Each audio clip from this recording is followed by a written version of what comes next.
Hello, everybody! Welcome to episode 4 of Day Glow Show with myself, Alex Glow, and David, I shot JR, whatever you prefer.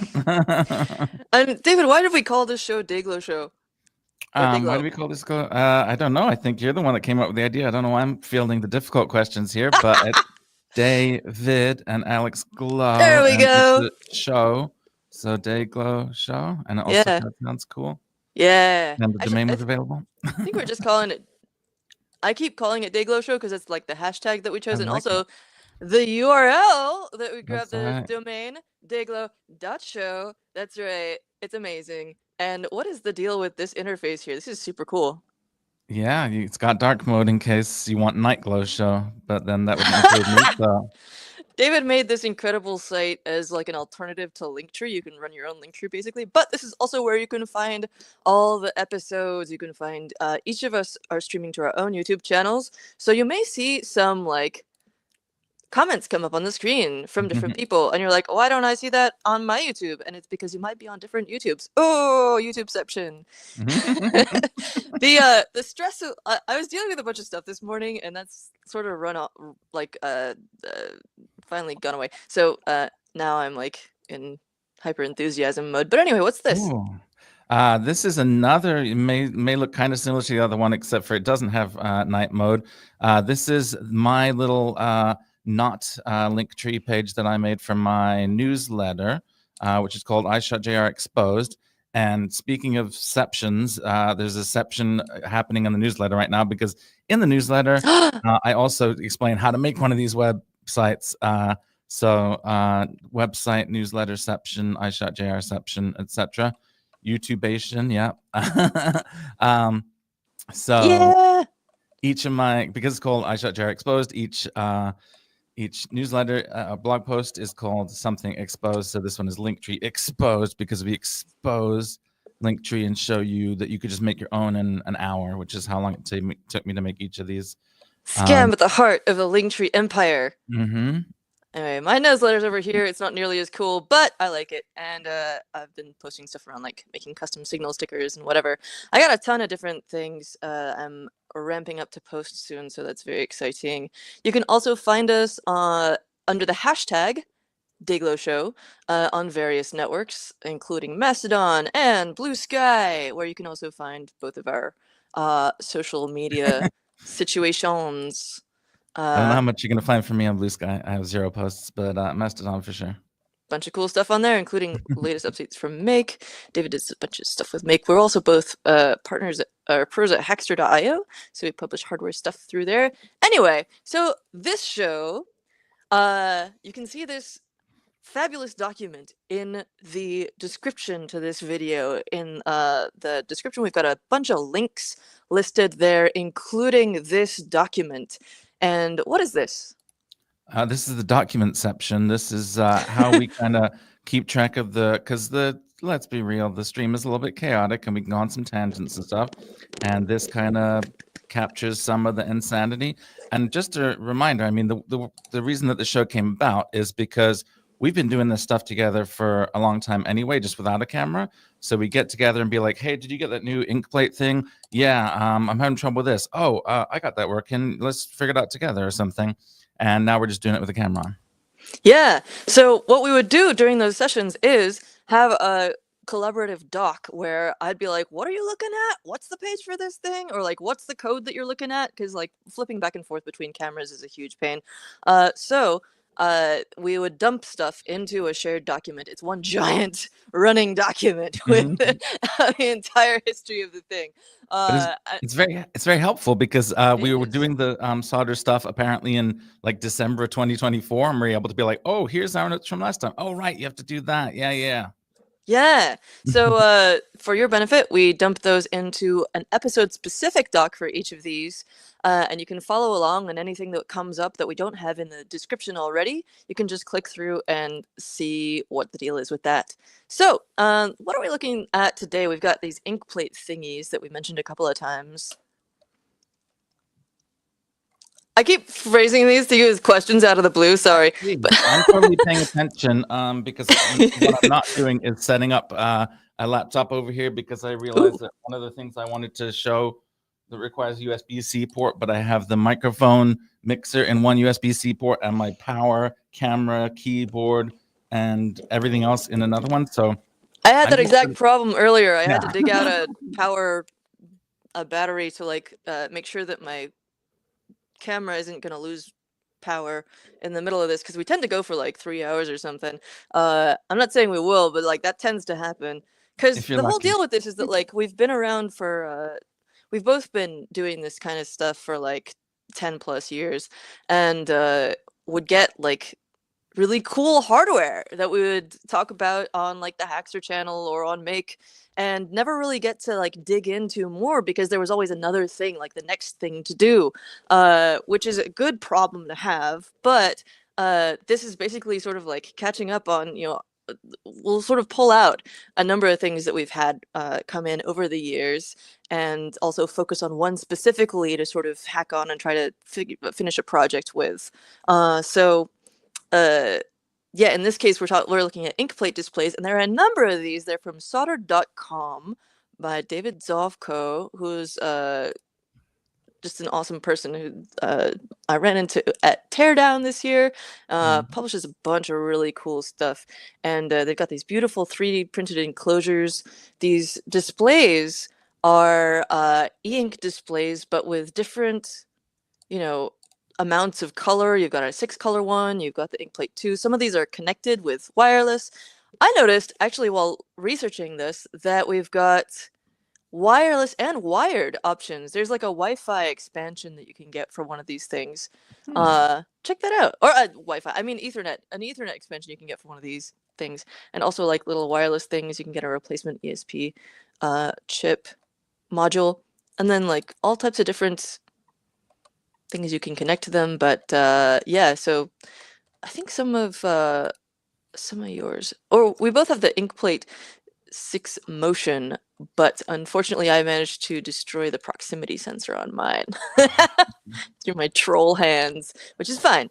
There's lots of other stuff we can do with it, but anyway, a huge variety of ones, and they're open source hardware, which we love. So let's, I guess, take a look at a few of those, and then maybe we'll talk about the Motos and the other things that we've got. How does that sound? That sounds amazing. Sweet. Okay, so time for the inventory. Okay. They should make daisy-chainable USB devices. Yeah. I feel like some of these have like, there's an Easy C ecosystem, which I'm wondering if is that like maybe, analogous to like some of the other like I2C type ecosystems, plug and play type things. I'm kind of curious. In which case they might be daisy chainable. But I feel like okay. Thunderbolt has something like that where you can like plug one Thunderbolt into another Thunderbolt thing if it's the right number and you have the right cable, which nobody ever does. Exception all over the place here. Yeah. All right. Do you want to kick us off? What do you got over there? So I was talking yesterday to my partner about what this game is called in America, and I can't remember the name, but in England we call this game Snap, and maybe we can play Snap with our ink plates. Sure. I'll go first. You know what? Actually, I'm not sure that I remember the rules of this game. I mean, I'm not gonna like slam my ink plate down on yours and try and take your okay, yeah. Are we talking about like War? War is the American name. Thank you. Okay, yeah. Man, that's one that you've out-Britished me on that one. Yes, that's my secret motive in the show, honestly, just out-Britishing you. I don't really care about all the electronic stuff. It's just we're both secretly British. But we've become thoroughly Americanized. Me apparently more. I've lost my snap. That should have been the name of the show, secretly. You know British. What it is? You were more popular than me. I was mostly playing Conquers with people and like getting my shit rocked. Pardon me. We can play Conquers with the ink plates. You want to try no! that? Put like a USB cable on the end and whip around. Yeah. I got a whole tangent on Conquers. Apparently, they repel spiders if you put them in a bowl in your house. With or without vinegar? I don't know. I heard just like Conquers. Okay, go for it. Yeah. No, I'm saying let's conquer these guys. You got USB cable? You can. Oh, we can. All right.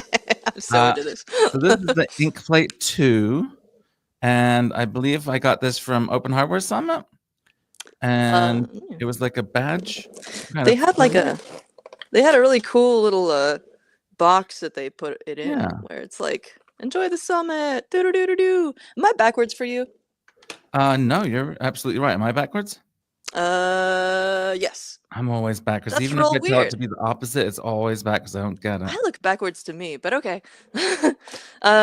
Sweet. Everyone, tell us who you think is backwards. And who you think is most British? Yes. Oh, And you can't. You're cheating. oh, You're bringing in the. sorry. Can we pause? I just need a glass of water really quick. Is that okay if I just You get need a that? bottle of water. A bottle of water, yeah. A bottle of water is even better, yeah. Are we using Discord? I don't think we're streaming to Discord. We are Oh. using StreamYard. David is backwards. Alex is fine. Ha! Okay. I still don't know why it's showing me backwards to myself, but okay. Thank you everyone for that chiming in there. All right, so we got the Yeah. Inkplate 2, and Okay. I'm trying to get my Arduino to recognize it. I've been having some issues with, I think it might have to do with me being on an M1 Mac, or it might just be that I am hated and loathed by the technology, but we'll see. So what's on your screen right now? What is that? This is one of the default images, so it's sort of like Oh, when it powers up, it displays one of 3 images, and it sort of rotates between them when it changes. Kind of like wondering what the deal is. I got a whole fresh new error this time, so it's exciting and fun. But I got some backup stuff, so I'm gonna bring up this Inkplate motion display, Inkplate 6 motion, and my lovely ring light there. well, I will see you in Inkplate motion and raise you our picture already on it. Oh dang it! Look at that! Is that Billy? Is that from Yeah, Maker Faire last this is year? from no Teardown this year. Oh yeah, okay. Yeah. You're my this that area of my screen is covered up by one of my cameras, so Uh, I gotta like dodge and weave to be able to see anything. all right. uh, How so about? Oh, just a quick thing about this one, it's got like yeah. a proximity sensor, and I think this is a light. Oh, I think this is a light sensor, and also wireless stuff and a little power thingy and a little scroll wheel for control. All right, Some of please them go have on. proximity sensors, not all of them, but Yeah. Oh, really? no, I just meant your one specifically. Oh, Wasn't that the one that got? yeah. Okay, this is the Inkplate 4, and it's called like Sense or something, I think, because it's got Ooh. a bunch of sensors built into it, which makes it. I mean, all of these are pretty much viable on their own, but this one's like extra interesting on its own just because it's got temperature sensors and things like that. And here we are with a Mendelbrot demo or whatever that is. Woo! I do not have that one. You have defeated me, but I do have this, which I'm pretty sure you don't have because we looked at them I before. don't This have that. is. What is that? Ooh, here comes a little case. It's a Arduino. Dustuino. So this was not only like a cool little uh Arduino type interface, but it also has really cool textural copper underneath the solder mask, which I adore. I just think it's a gorgeous board, and this is sort of I think it's a limited edition. It says number 100. There was some information with this, so we have a question in the chat about where do we get them from, and I kind of want to answer that by telling you about these. So like this is one of a number that they sent out from the Soldered team. Mostly, I think you and I both have gotten these from Soldered as like part of our previous jobs slash current jobs, where we like do um, unboxings and tutorials and introductions for new hardware. So we would receive these as part of that, and still kind of do. So I feel really, really lucky to be able to appreciate these things. And sometimes they're like prototypes and stuff. And we get them like, David put this little message on here. It's so cool. It makes me feel lovely. And sometimes they'll explain like what the deal is going on with. This is a note. There was a thing about the Arduino specifically though. I got a bit worried when you said previous jobs, and I wondered if you knew something that I didn't know No! about. I've gone independent this year and I'm still working at Hackster, which is like so, but I find myself like saying really confusing things like that because I'm trying to like be more clear about that, but also then I end up confusing people even more. I'm sorry. Listen to David, don't listen to me. No, Uh so this was I a actually got most of mine through the same nefarious plot as yourself, but actually this one I think I actually ordered on Crowd Supply with my woo! own money, and this was honestly one of my favorite ones. here's a 3D printed case that I tried to print for it, and Oh, I think it yeah. mostly worked, but like one of the corners was warped or something, so it's not perfect. Yeah. But the reason I like this one is because it's color. So pretty. And That's not just 3 gorgeous. colors, but like 8 colors or something. Oh yeah. I discovered that the Arduino came as part of their 10-year anniversary and rebranding from eradionica.com, which some of the older ones may be, to soldered.com, which is where you'll find the information. And I love these. Oh, the whole aesthetic is so gorgeous. There's all these beautiful, like, look at this. It's just like, Also, their USB cables, I really like the USB cables. oh yeah. I have the They're like USB these nice cable all over the place. squishy silicone purple situation. Why didn't I use this one? I had a spare USB-A port. Ugh. You know what? I'm gonna switch. I'm gonna switch to their USB cable because maybe it'll give me, the final boost of luck that I need to fix my errors situation. Pardon me while I get way too close to the camera. No There we way. go. Wait, Mom. But anyway, so that's the answer about like where we get them from. You can find them linked to this page in the description of the video. Inkplate, you can find all the different ones. I've also put links to each of the specific ones that... actually, no, I didn't put one to the 4, which you showed, which is, I think, this tempera one. Is that right? Or is it a sense? Yeah, temper, that's it, yeah. Okay, cool. Because it has temperature and stuff like that. I see what they did there. Good one. You can get it with or without a glass panel, and then they have these 3D printable cases. I think you can also like find the files, but if you don't want to if you don't have a 3D printer or you don't want to worry about making sure it doesn't warp and stuff, then you can. Oh, here we go. Here's the files. Yeah, cool. Is this where you got them, or? Yeah, I downloaded them off GitHub and printed them out. Gorgeous. Beautiful documentation.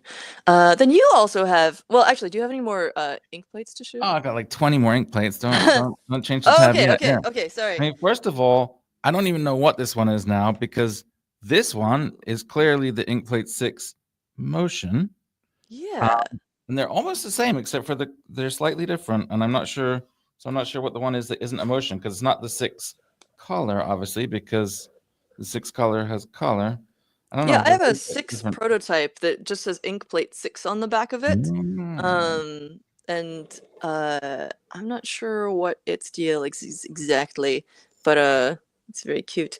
I had a 6 I think this might be the one where I made a project with it, the arcane circle generator, which I'll just show real quick since we're still on the subject. Where I was like, arcane circles, so cool looking. I will make like a random generator to create random ones of these and then like put them on the screen every like minute or so. So there's some examples here of what those looked like, just like combos of stuff. And it was a really interesting way to sort of explore the graphics libraries that this works with. And that's what I'm really looking forward to doing. Even if I don't resolve my errors today with my Inkplate situation, I am very excited to play around with graphics on one board or another. So that we're going to figure that out. Okay. Back to David's carousel of glory. Oh, yeah, that. This may seem inconsequential, but it's actually really important for programming these things. So I highly recommend that you hang on to one of these. And where did mine go? I think this might be the last one. Is I have the 10, which is massive. That is Gigantor. Mm-hmm. Does it have any other features? What's its deal? Let me see. It is. Let's take a few minutes to explore the features available on Inkplate 10. Let us do so. You're looking at an e-paper display, sometimes referred to as e-ink. They mimic the experience of ink on paper and are commonly used in e-readers and electronic signage. With a stunning 9.7-inch, not 10, e-paper display and a refresh rate of 1.6 seconds, Inkplate is among the best e-paper boards available.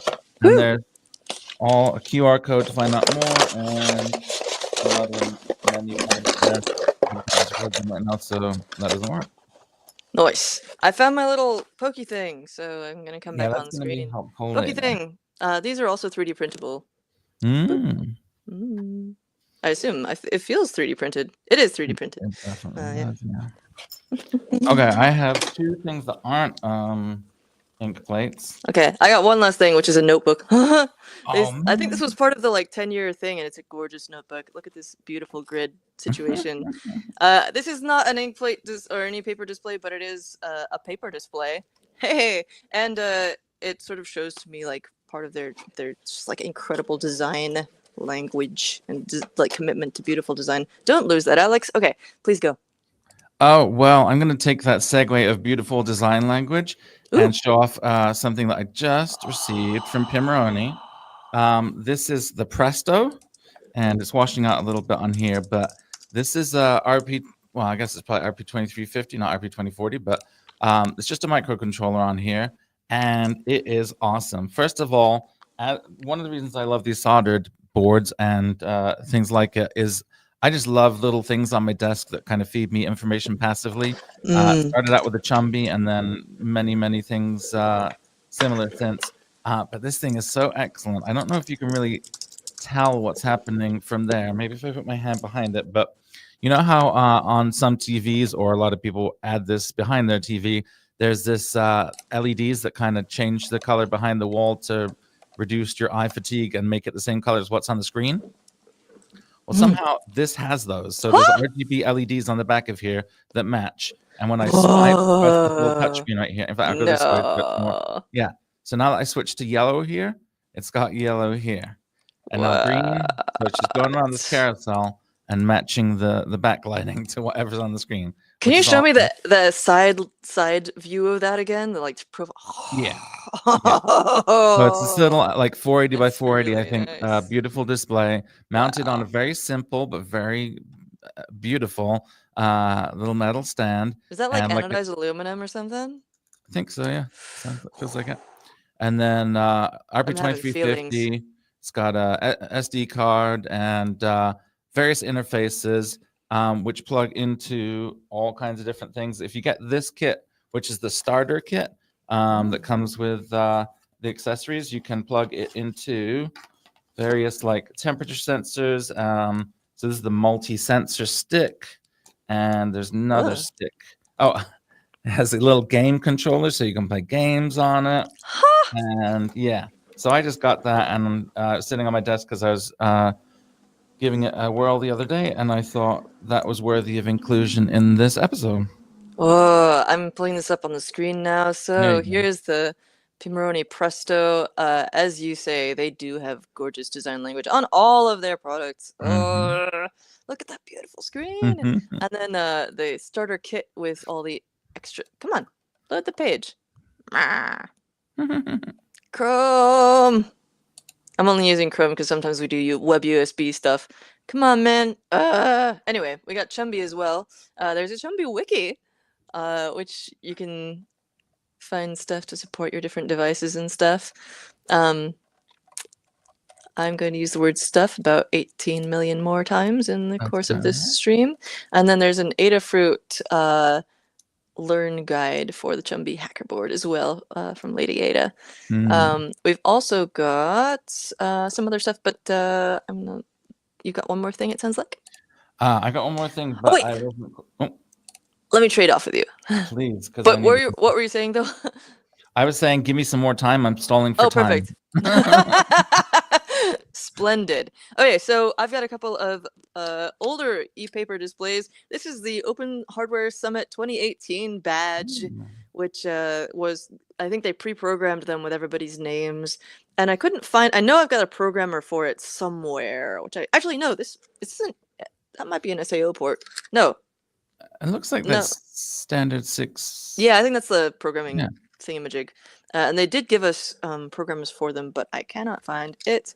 They do have a QR code linking to the open source files, which I'll pull up on screen in a second. Do you still need a minute? I can do the next one, or... Oh, no, I'm done stalling. Thanks. Okay, go on. So this other thing that I wanted to share is the Modus. And this is, I want to be clear, a developer kit. It's not, it looks like this. It's not something you necessarily want to stick on your, well, you can stick it on your desk, no problem. I've got a little stand like here that I've been using for that, but you don't want to like shove it in your backpack, I guess is my point. So obviously it's e-paper, so you can see, oh, I was looking at that fake Linktree site that we were looking at earlier. But now, if it all goes well, I'm going to plug this into my secondary computer here that has an available USB-C port after this one ran out. And hopefully you will see a Windows 11 background on here. And while I'm trying to get the cable to reach, let's see if it works. Yeah, it's Such working. suspense.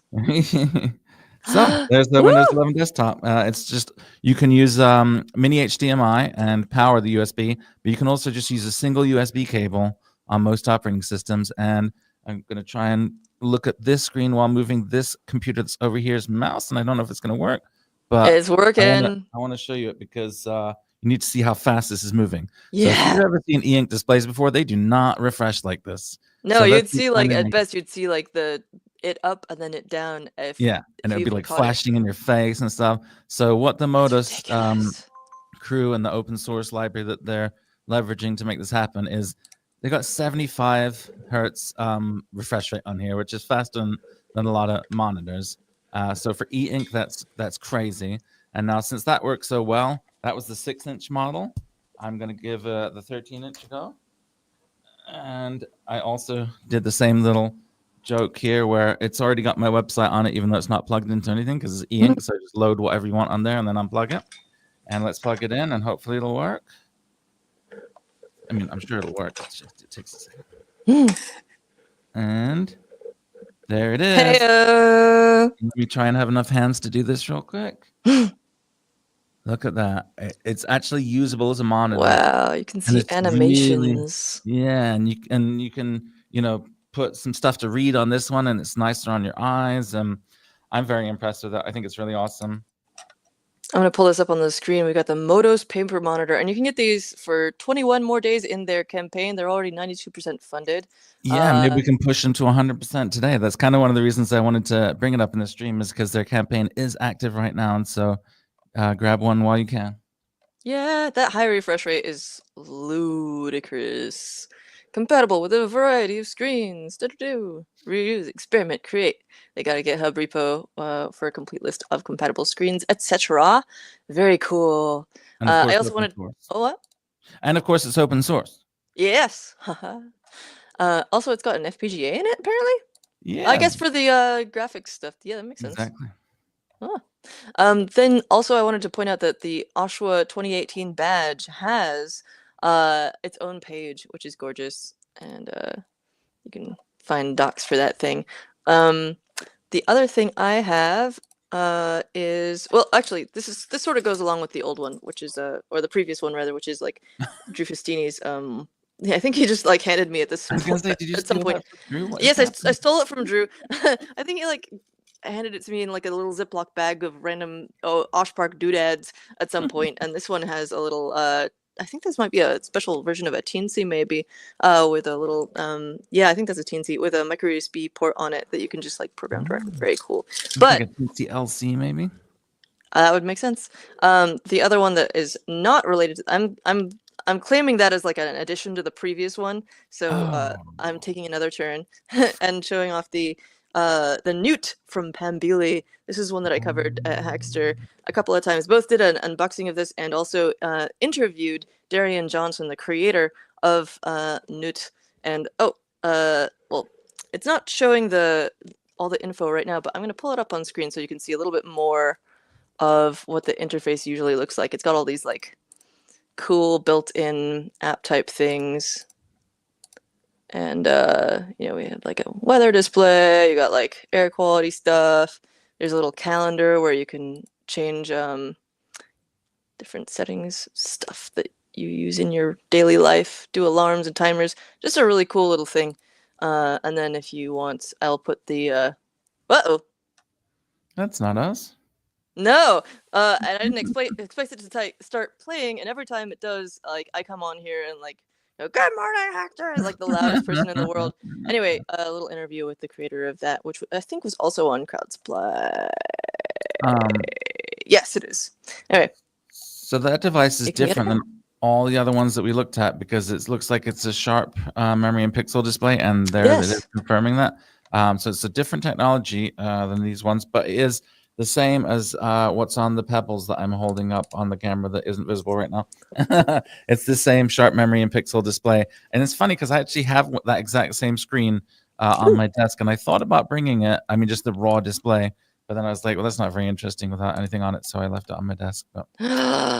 Well, maybe But for I next always have these time. displays, so it's cool. Yeah, those are rad. Our last episode, by the way, was all about let me just pull up playlist here. So we've each got a playlist. This happens to be mine, but so we've done a Thumby episode, which was also around graphical displays, Pico Calc, and then last time we were talking about Arduino newness and also Pebble. What's the Arduino Nano R4 and Hmm. Pebble? So which is and the Rebel project of which you are a Hmm. main driver, and hence all the cool little Pebble screens. So I'm going to collapse a bunch of tabs and drop them into our shared doc, because not all of these were already in there. And Awesome. let's see. So would you like to kick us off with like a little bit about how uh, to program the Inkplate things? Like, what have you chosen, and what are you going to do with it? Well, I was having, by the way, when I move my head away from the mic, am I still like reasonably Yeah, hearable you're or is it audible. very direction? Okay. So I was having fun in our previous non-video session with this one. I made some good progress on this one. I managed to get the Wi-Fi working, which is how you got this image on here. And so I've just been going through the examples of this one. But my dream, as I kind of mentioned earlier, is I'm kind of obsessed with these passive information displays. So I I think I've shown you before, Alex, my personal dashboard that has all my silly stuff on it. Oh yeah. So in addition to I'm just gonna take my Pebble off here real quick and just show this silly thing. But I have a kind of a personal dashboard where I keep track of all kinds of information, and I also have stuff feeding into that dashboard via this app or this watch app. So I don't know if you can see what's on here, but I have little things that I keep Oh track yeah. of, like I want to make sure I drink enough water. If I take medication, if I put eye drops in my eyes, I like to produce little graphs about these things. Plus, I don't really care about that like stuff about my body, but I also keep track of things like the Pebbles battery health and stuff like that. So I have little graphs of how my Pebbles doing, and I look at those way more than the ones about how I'm doing. So what I'd be really interested in doing if my focus ever returns, I'm kind of blurry, there we go, is creating an information display like that displays the things that are interesting to me on my desk, because I don't take a lot of time to look at anything online really. But if I have something like in the corner of my eye that I can just look down, like this, like the Inkplate 2, I just have this on my desk, and it's just the time here and the time in Chongqing, because uh, that's where my friend lives, and it just kind of like reminds me to, or actually helps me know like if she's awake or if it's the middle of the night there and stuff like that. So just having like a little handy thing like this that isn't another app I have to pull up on my phone or another website Mm. to visit or whatever, just a little appliance, an information appliance sitting there, sending me information. And, even something like a digital picture frame kind of concept, I think is interesting to me. But I just like being surrounded by information.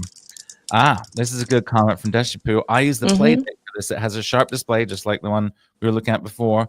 And you can program it with Lua, which sounds awesome. Yeah.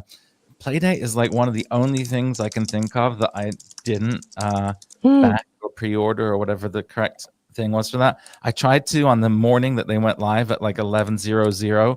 I was at a museum and I stopped what I was doing and tried to pre-order it. And I tried 3 different times, and and I kept getting this error with the payment system. And now I'm mad at it, and I will never get over Alas. it. This is the one that is famous for having the crank on the side that does Hmm. things for like fishing games and whatever else. I'm actually curious to see what else people have done with this in the time since it was released, because it's been a couple of years now. Hmm. Hey, check it out! You could save $77 on it. It's still $450, but well, actually, maybe not with the discount. But That's you for also two. get a couple of can sleeves, and Hmm. oh well, this is 2 Playdate systems. Okay, cool, huh? Neat. Yeah. How are they gonna not show somebody cranking it? They got an action shot. Oh, I don't know oh dear. I don't know if they're allowed to show that on the website, but Oh dear. Anyway, welcome to Dayglow, the show. I'm gonna stick this in our document. awesome. Oh dear. Anyway, cool. uh, so okay, I'm done compiling our links down into our collab document. So Fantastic. yeah, I'm gonna try and work with the Inkplate 2, I think, Nice. because as I said, so the deal with the proximity sensor and my system on here is that I managed to crush, I think, the lens on the proximity sensor when I was putting the case back together at some point. They've got a handy dandy little open here tab, and I'll just give people a quick This is how tour it of this started one. last time. I just want to point I out know, I this. know. But since I've already done that, Okay. I might as well. So we've got 1, 2, 3 programming buttons. We've got your open here tab. There's a power switch. There's a little scroll wheel, which is just a separate 3D printed part, and then a little solder.com logo. Here's the switch that I have crushed. Let me see how close we can get with that. It is still there, but I think the lens is gone. And then there's a little proximity or light level sensor in the corner. If I take this apart, I'll just do this real quick, because it's fun to see inside. Come here. Ah! You can see the oh, it's 1, 2, 3 and a program button, and the program button is recessed, so you use a little pokey thing. Here's the scroll wheel in its environment. You can mount the little programming tool inside, which is pretty cool. And then you can like slot, I think, a LiPo battery into here if you want. That's so cool. They even have like a URL here, and I wonder if that goes to like a tutorial, or is that like where you can get a battery or something? Hmm. I don't know, because there's a spot for a LiPo battery inside. There's also a spot for an RTC, a real-time clock battery, so that like even when you have it not plugged into power, or if the regular battery runs down, then it still keeps track of time. You got some GPIO pins available at the top. I don't think there's a spot to in the case to expose those, but you could easily make one. Also, I could be wrong. Where did it go? Here. I don't think so, but there you could make one. And then micro SD card slot, bunch of other There's honestly so many pins broken out on this thing. That's ludicrous. USB on the go, STM32 pins, Ethernet, I2S, SDMMC for extra memory, ST-Link, I2C, SPI 1. Maybe there's a SPI 2 somewhere else. You got UART, you got analog power, there's RX and TX, and just like all the pins you could ever want, and it's got a USB-C connector on here. So the 2 has some number of fewer features, but honestly, given their tendencies, I wouldn't be surprised if that's just because there wasn't enough space on a small device to like put all the pins. We shall see. I'm putting you back on screen. Warning. There we go. Wow, thanks for the warning, because I actually was completely gone while you were doing that because I couldn't find, I thought I had a USB A to C cable, and I had to run over there and grab one out of my backpack. So Oh that yeah, just right. I was trying to grab a USB A to C cable earlier, but then I like couldn't tell if it was gonna transmit data or not. And I was like, well, if the issue is like the Arduino IDE not seeing the board, like then it's not gonna help if I don't know if my it's not gonna help me test the cable if the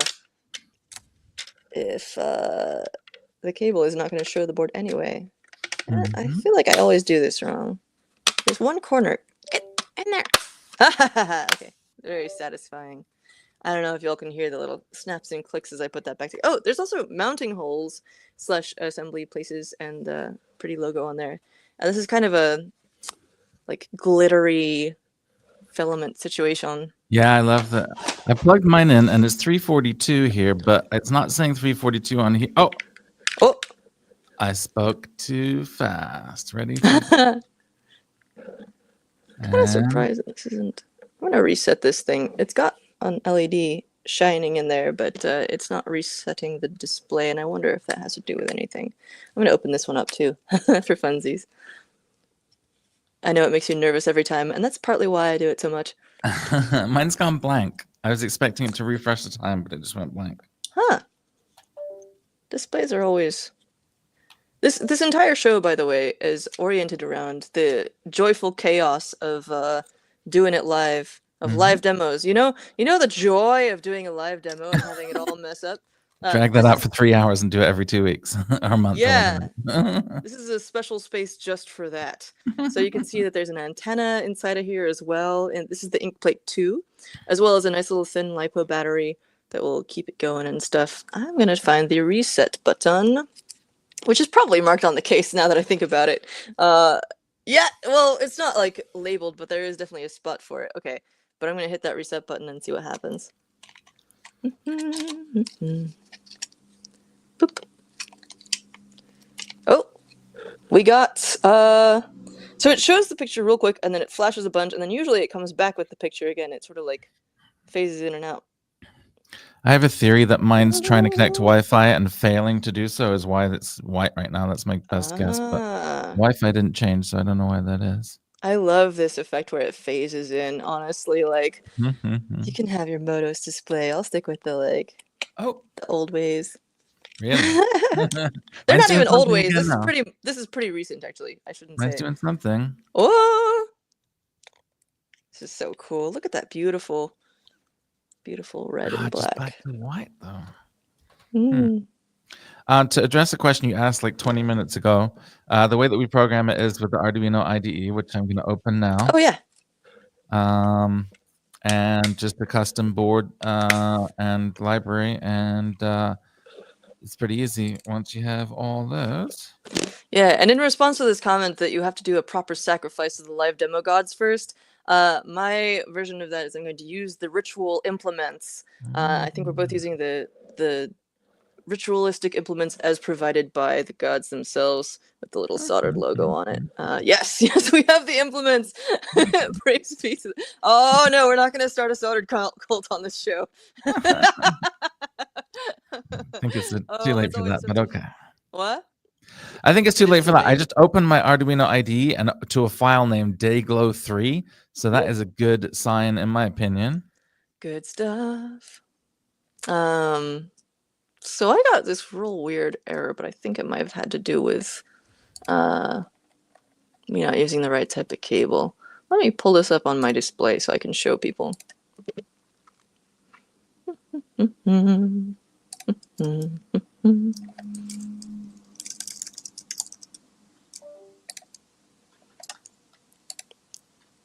Window capture. Arduino. Okay. It's gonna look real weird for a second here. Let me just... You know what? If I put a, like...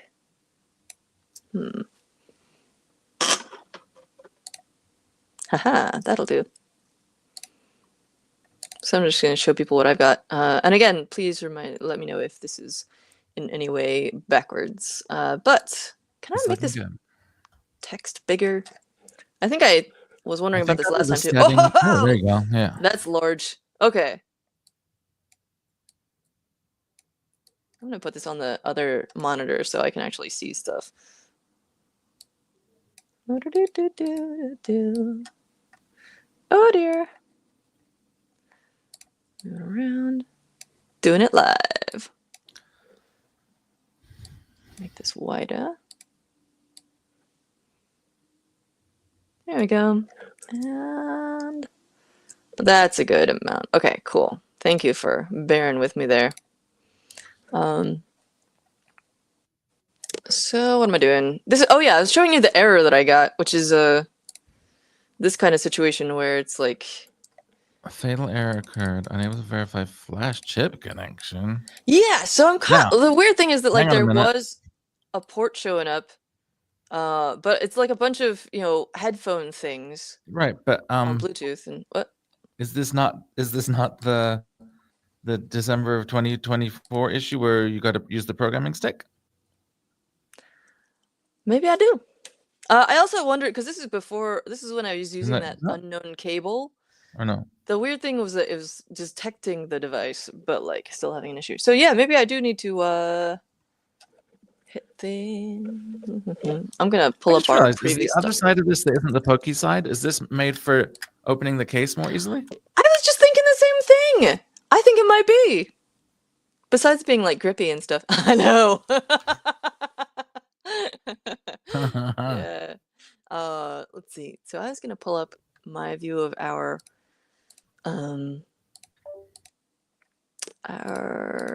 stuff from last That works pretty time, well. from before, and see if I've gotten this error before. Let's see. Exit status 2. Wait, really? Exit status 2. No, I've never gotten this particular one. Verify flash chip. No. At least if I have, I haven't put it in the notes of our stuff. So. Where is the reset on the 2 though? It on is that's let me pull up the screen here. I believe it is this little hole on the bottom here.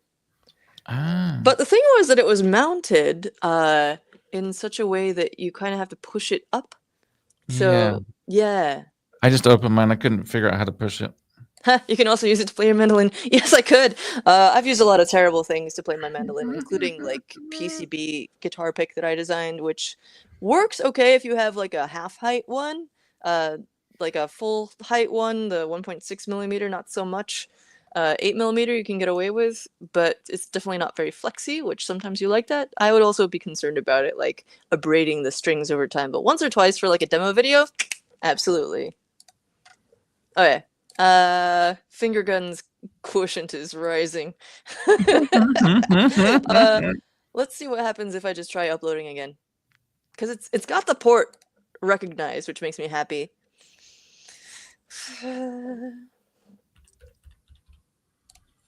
Oh. What's that mean? Just that I had the Inkplate 6 motion that we were using installed, but I didn't have any Inkplates installed on this computer. Oh. And now I do, because it taught me to install them. And so.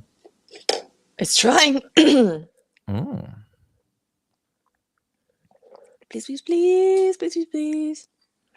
Oh, what? Okay, I didn't hit the programming port with the programming stick, so I'm gonna try it. Try to hit it with the programming stick this time. Don't know if you caught it, but it looks like we got a couple bots in the comments. Clankers, how's it going, Volta Robot? What's up? Hello, fellow human. Solid. Okay, let's see. I'm actually not sure if this will fit through here, so I might need a different pokey implement. You know what? Let me look at the documentation. How about that? Fancy. Fancy that. I'm not going to descend to that level quite yet. Yeah, let's see. I'm going to try connecting to the serial monitor. Inkplate. I was looking at the enclosures. Here we go. Oh, there's options with it. There's variants. Ah, check it out. Let me pull it up so you can check it out. There's different options for the Inkplate too. You can get it without the e-paper display if you want it for cheaper. Or if you've got a bunch of ones already laying around with e-paper. And with e-paper and enclosure.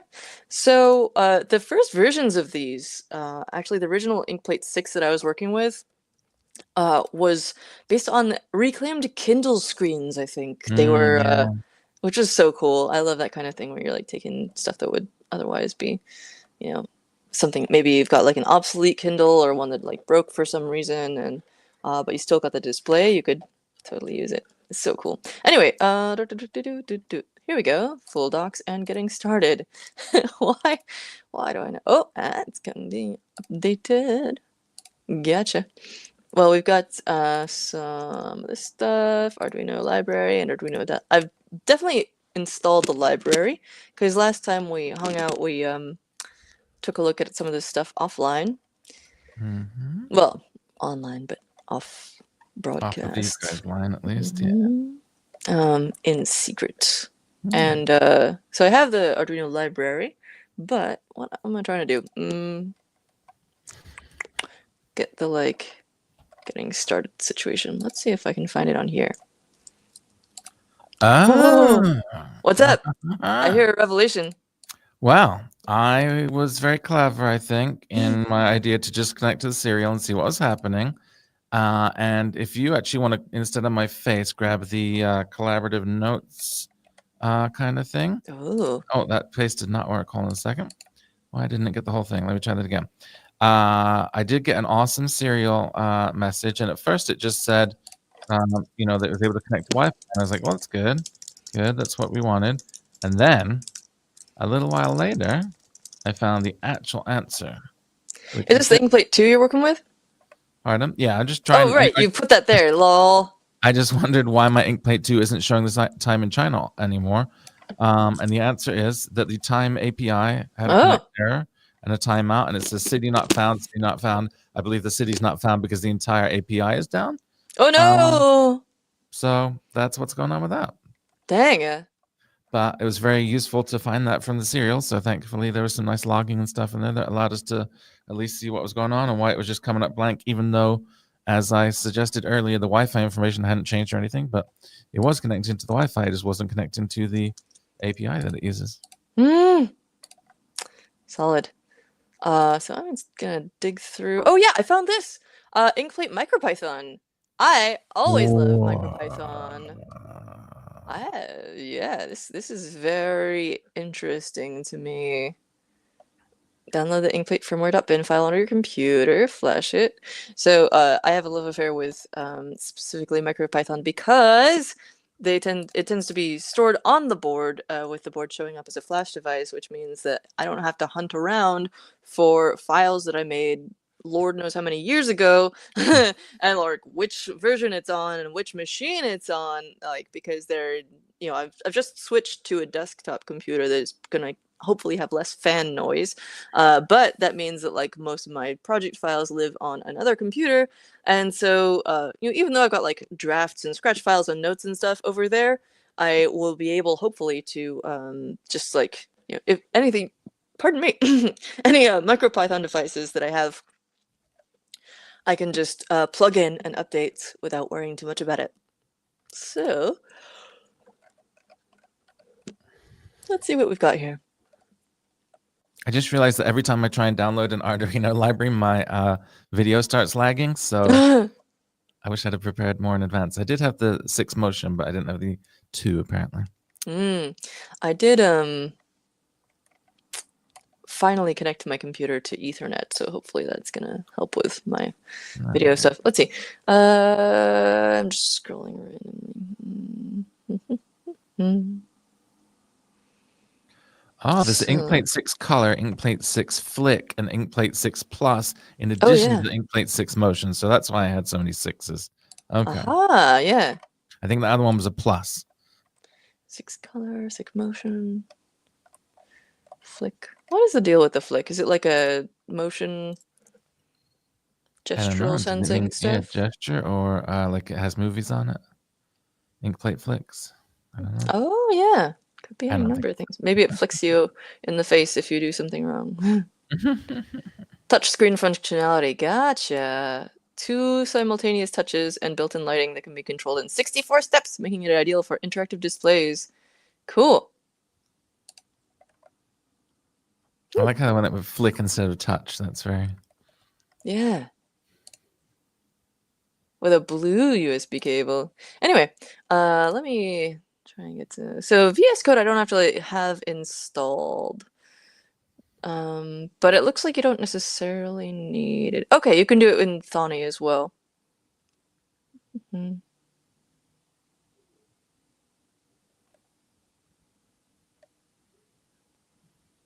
Okay, I'm gonna grab the MicroPython image.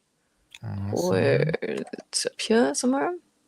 Well, I guess I'll just grab the entire repo here.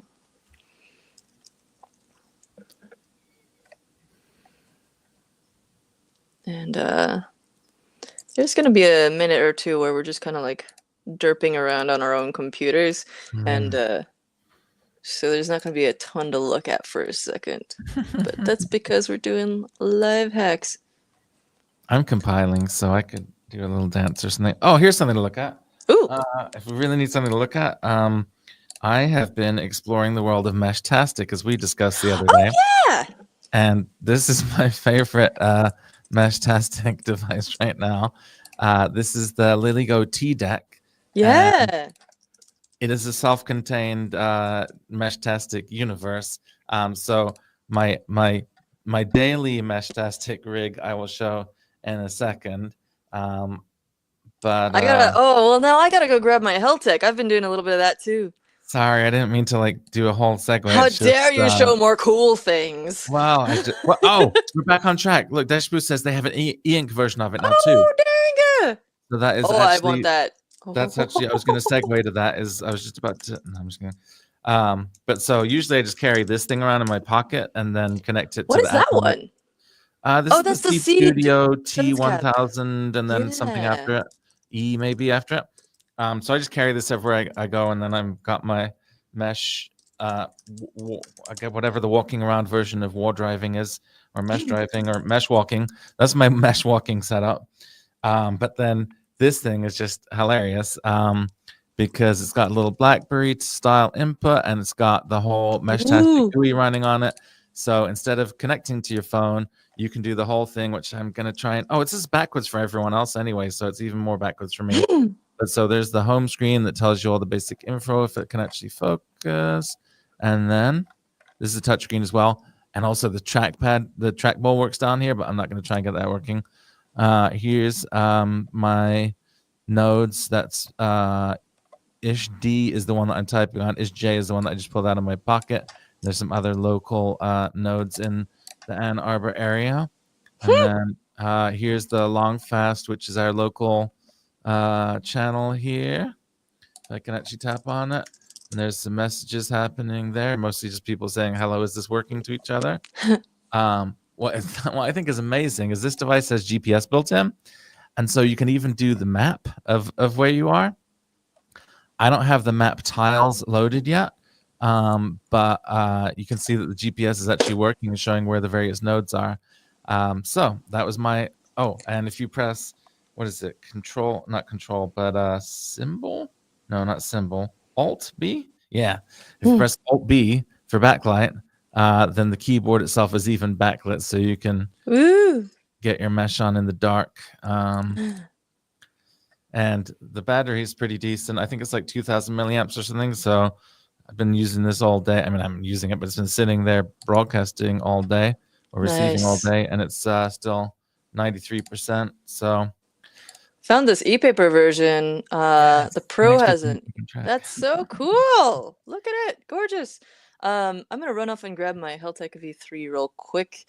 I also last night I went off to a meetup and brought my little Heltec unit along. I haven't been finding a lot of stuff with it, and actually, if I go to bit.ly/aglow, I can find my little page about it. Yeah. I've been publishing my random notes on Meshtastic. There's a bunch of other stuff I've been doing as well, but with this, but this is the like public stuff. And so this has been my chief concern so far, is just trying to find other people. And Yep. as I talked about with Chloe Madison the other day on Hackster Cafe, where she's got a bunch of cool stuff that she's releasing right now, including what was the one? The Power power. top. Power top. Well, there's the power top, but then there's Oh. also like this other power something 500, and for some reason I'm blanking on the Yeah, name, sorry. That's the main. Yeah, sorry. which is Sorry. currently funding on Crowd Supply as well. Yep. Power tool 500. There we go. Yeah. This thing, which you should also go support. 41 days left on that. Anyway, so Chloe and I were talking about Meshtastic, and she's got another module, the T-Beam from LilyGo, mounted to the outside of her truck with a bigger antenna on it. And that seems to be the consensus. Like, you should have a home node where you Right. can, like, connect to a bunch of stuff. Sort of like with ham radio, too. Obviously you have a big antenna device, and then you can, like, do hops through that, Yeah. or, like, use it as a repeater to find, like, other nodes and communicate with them. But Uh, turns out there is a local Bay Area Meshtastic group, and whereas there's the strength of your signal and what you're able to pick up. Oh yeah, Frankensteining it. So one thing I need to do is just like have a more beefy module, but also it turns out there's a local group, and they have their own um, page on Discord, but they also have docs with recommended settings. So I'm on a channel Mm. called Long Fast, which is the default. But turns out that most of these people are hanging out on a channel called Medium Range Slow. So I need to. So if you're Mm. not finding anyone, it could be a technical issue, but it could also just be like figure out who's around you and what channels they're using. And then you might be able to connect with people where otherwise you're not really seeing many people, which is what I've been dealing with. So Yeah, I had the exact same experience. I got it. I was all excited, and then I couldn't see anyone, and I was like, "Oh, I need to go downtown," and then finally I could like see some more people downtown, maybe a little bit. But then the game changer was now I have a solar powered node with a big antenna on it at home, and so now like my home is all set. I have the same one nice. that you mentioned that Chloe has The T beam. here at the co-working space. I have that set up here, and I have one that just stays in my car all the time. So I'm like making my own network. Nice. Here is the T-beam Meshtastic version. So, and then as you see, some of these things have no input or might have a display, but no input stuff. I'm gonna grab the Heltec. I'll be right back if you'd like to. I want to hear more about your solar Yeah, stuff eventually, but like, I'll keep give me a second. waffling about All right, Meshtastic while cool. you grab that. But yeah, I had the same experience where I was all excited because I had this little card sized thing in my pocket. Obviously, you know, I don't know what kind of antenna is in there, but it's not going to be very substantial. It works well enough for when you're just kind of walking around and there's a lot of other nodes. Um, but yeah, it was getting the large Seed Studio solar powered node at home that really changed everything. And then even just having the one driving around my car really kind of upped my mesh so that I can Nice. relay stuff. I've been just sending messages from all over to try and see where works and where it doesn't, and it's been a lot of fun. Yeah. So here is my on-the-go bum bag, as we would say, and uh, here's my little Heltec V3 module. This is a MusiWorks uh, device where they took the Heltec V3 and stuck it in a cute little case and put Oh, a it's cute. whip antenna on it for better range. But you can see Ooh. like there's if I click through. Oh, I think it's upside down. um, you can see different nodes I've connected to, and some of them have like I'm upside down. It's confusing because it's like backwards on the screen as well. But here we go. For me, you can see it's got charge stuff. I haven't charged it for a while, but it tends to go into a sort of sleep state when it's low on battery, and you have to plug it into. It's one of those things where turns out because of USB-C like negotiates charging in a specific way, it's a lot easier to charge these things if you make sure that you're using a USB-A to C cable instead of C to C, and that sort of removes the ambiguity in which direction the charge is flowing, makes it a lot easier. Oh, have you just died? Oh, come on now. Um, that's okay. I have another thingy. Ha ha ha ha. Okay, so I'm gonna plug this in. This is C to C though, so maybe it'll hate me. Um, but oh, the dots are on the bottom. That's what was confusing me. So you see this has a directional thing, as though I had GPS. But that's because I have set a fixed location in my Meshtastic app. This Ah. one, as you see, does not have like input keyboard or anything, and so it works more like a cable or pager, and you can send stuff through the mesh. Sorry about the reflections on here. I don't have a matte thing for my screen, but I'm on a long fast channel, and this is just one other person I've been sending messages back and forth with because we'd actually hang out and do meshtastic stuff. But we've got the mesh map, and you can see like some places I've been with this thing, and also my like fixed location, which is not actually where I live. And then other people around on here that I've picked up as nodes. Oh, it's got like 3D map situation. Check that out. Okay, sorry. I'm curious how many nodes are in your area, because I would have thought the Bay Area would have been covered. I mean, Ann Arbor, I feel like is pretty. I'm pretty lucky, but I would have thought you'd have Meshtastic hundreds node. out there. Meshtastic nodes in your area. Well, that was what was confusing me. Is I was like, I was only seeing like 5 or 6 or 7. Even if I left it plugged in overnight in my window on like a Oh, third floor, and I was like, what's going on? So I think that's why it makes so much more sense that like many of the local people are on this other channel. Like, and then that I think that's because I was like, it doesn't make sense. How is this possible? Although the Bay Area also does have a lot of hills, and so I am in a hilly area. I'm always complaining about T-Mobile failing to see my phone. Even I'm like, it's the technology capital of the United States, and. But anyway, I have whatever. 137 that I've seen apparently in this Woo, area. nice. Is that just on Longfast? Yeah. I wonder though, actually, I kind of wonder if it should be able to see them even if they're not on the same Yeah. channel. I Like it don't know should if be the able to channel detect them matters anyway. for that. So yeah, I don't know if the channel matters for that. Yeah, it should be able to find them. That's very strange to me. So I'm gonna figure out what's going. I think I'm gonna get a bigger module with a more powerful module with a bigger antenna and stick it on the outside of my house as many people do. And Yeah. then we'll see. Yeah, sorry to completely derail that. I was just trying to stall for some time while this thing compiled, and it did compile and it did Ooh, flash, and then it said, "Come on, you can do it." it said. It said, "Spoiler alert!" It says, "Unable to connect to the Wi-Fi." Oh, I don't know why. I typed in the Wi-Fi password correctly. I was having the Um, same issue with my Pambili thing earlier. But so it goes. All right, so or maybe not. So it goes. I don't know. What is the QR code on this thing you go to anyway? I'm gonna figure that out real I don't quick. know. Hold it up so the audience and they can Oh see. yeah, it goes to inkplate.readthedocs.io. Let's see if that's the same page that was saying it was down for maintenance. Ooh, let's have a look. Oh yes, it says it is being updated. Hmm. But I bet I can find a cached version. Ho, Internet Archive.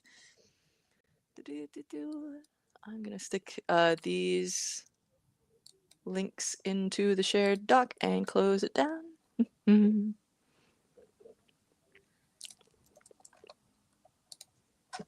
I don't know what is happening here. I got some little dots happening.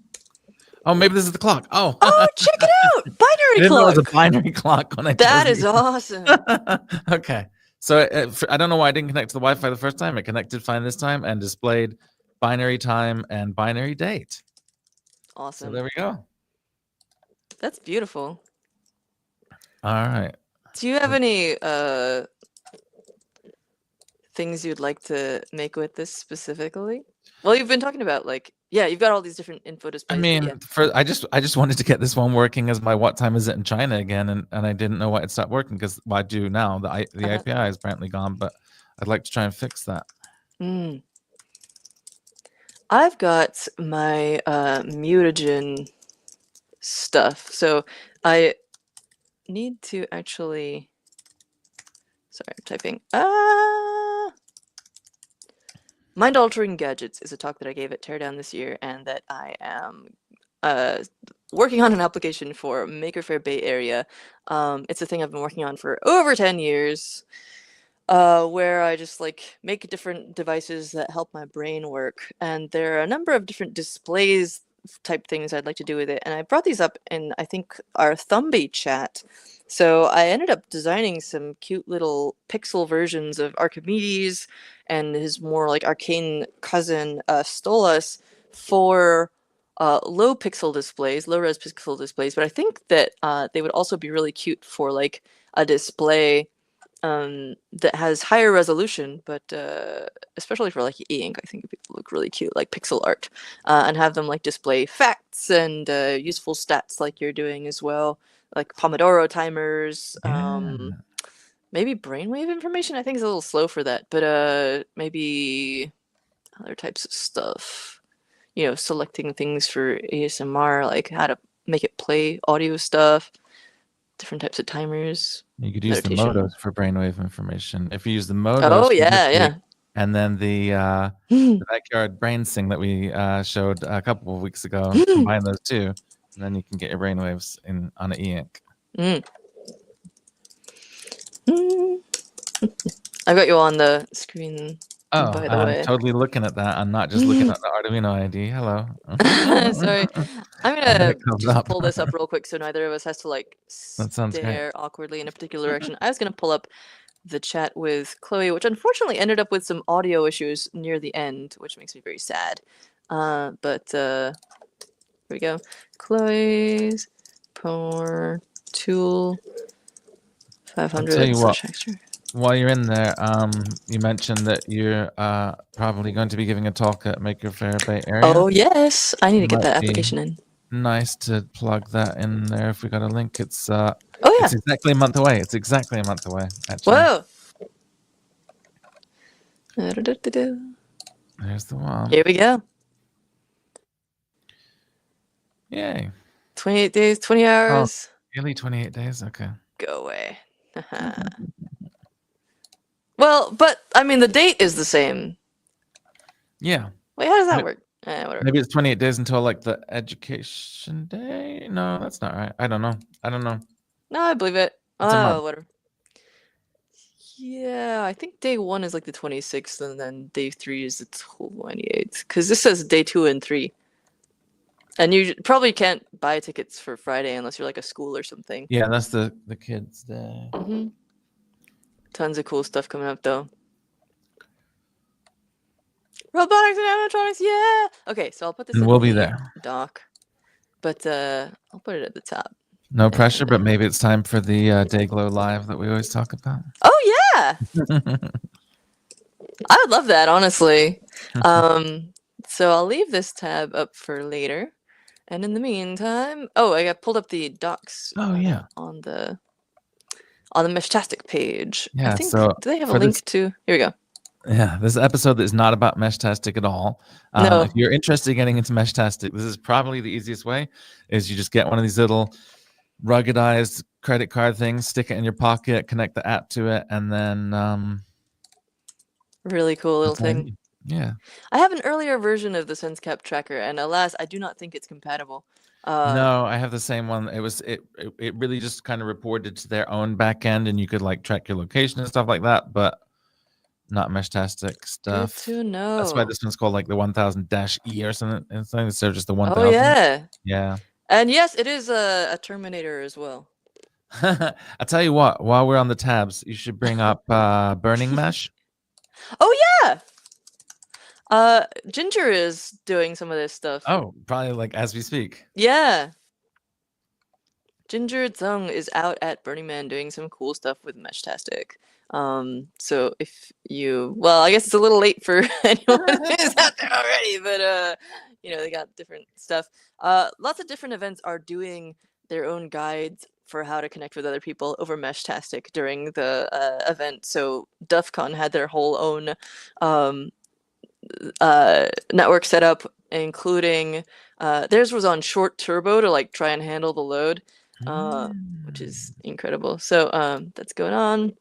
There's a whole supported devices page on the Meshtastic docs.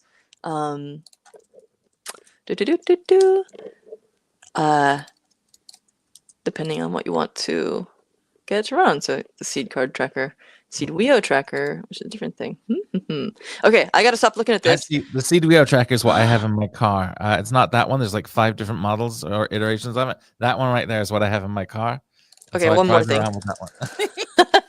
One more thing. Let us know in the comments if you'd like to continue the Meshtastic or if you'd like the actual topic. We definitely need to do like a Meshtastic one. There is a Meshtastic design challenge with the Weo tracker right now on Hackster.io. So I gotta put that in there too. To me, smart tech doesn't need the internet to work. Yeah, which is the whole deal with Meshtastic, is that you don't need like internet connectivity. You can just do peer-to-peer over the mesh. I'll drop this in there too. Okay.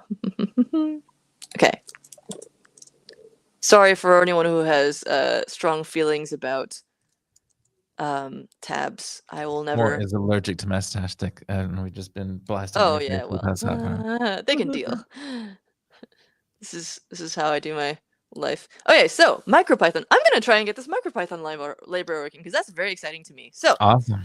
I've got. I don't think I have the Thonny IDE on this computer. I just downloaded the zip file with the not mesh, MicroPython, Mesh Python, Micro Mesh. Oh my god, yes, MeshPython. Let's make that. Right Forget all this now, other stuff right now. with the e-ink display. Yeah. So I'm trying to figure out where this image is. Actually, MeshPython might be conceivable because all of these soldered displays are ESP based, and so you could use ESP now to communicate between the devices, and you could have a soldered Inkplate mesh. Hmm. It wouldn't really be a mesh, but you could make them talk to each other. Yeah. Yeah. Okay. I'm gonna get lost in that. Let's go find I that just want to bin report while we were file. talking about Meshtastic, my time, my binary clock here has refreshed every minute or whatever, Ooh. and like a third of the time it just doesn't connect to the Wi-Fi. It's working right now, but it's going to refresh in a minute or whatever, and then half the time it just says can't connect to Wi-Fi. So I don't know what's going on there, but I'm gonna That's figure it super out. weird. Yeah. Let's see. So I just realized when I was looking at this thing that the bin file is at the top level. It's right here. I Nice. just need to click on the dang thing. But I've already downloaded it, so I don't need to do that. Hit the like download raw or whatever. So I'm gonna open that up. So what do I do with it next? Let me know if you want to show something on the screen. In the meantime, I'm gonna show people what I'm doing in the browser. Because that's That sounds the great. most I'm interesting thing to downloading an look at. Arduino library, so I'm probably going to lose connectivity pretty badly. Sorry. Hey. Let's see. I just want. Okay, sure. What else? Is this the computer that wasn't downloading stuff and you had to keep airdropping stuff to, or did you resolve that issue? Oh man, I don't even remember anymore. What was the deal with that? I think so. Yeah, because I remember I was wondering if my issues stemmed from using an M1 Mac, and if like maybe I had to do with that as opposed to I usually use my old Intel MacBook. 142 megabytes. Oh no. That is astonishing for this little trivial little IDE. Is 100? Wow. Okay. I mean, I was joking, but maybe I don't know. These days, No, everything's I'm more. serious. Thani's such a little lightweight little thing. I can't It believe it's really that is. much. I actually do think that's significant. I'm gonna close the Arduino IDE for now because it's given me the same issue twice, and I'm gonna go and complete the steps here. So I'm gonna install Thani. Where did it go? I do not know. Wait, seriously. Oh, I ran the installer. So one thing that happens, I've realized this just has to do with the fact that I'm like, the attention is so divided. When we were doing the Pebble stuff last time, I was going like, we were saying like, well, what did you choose in the installer? And I was like, I don't remember. My memory is wiped. It's because I'm like, normally when I'm doing streams, I'm like focusing on the running the AV and then also like coming up with questions if I'm interviewing Yeah. someone or something and I'm paying attention to what people are saying. Hmm.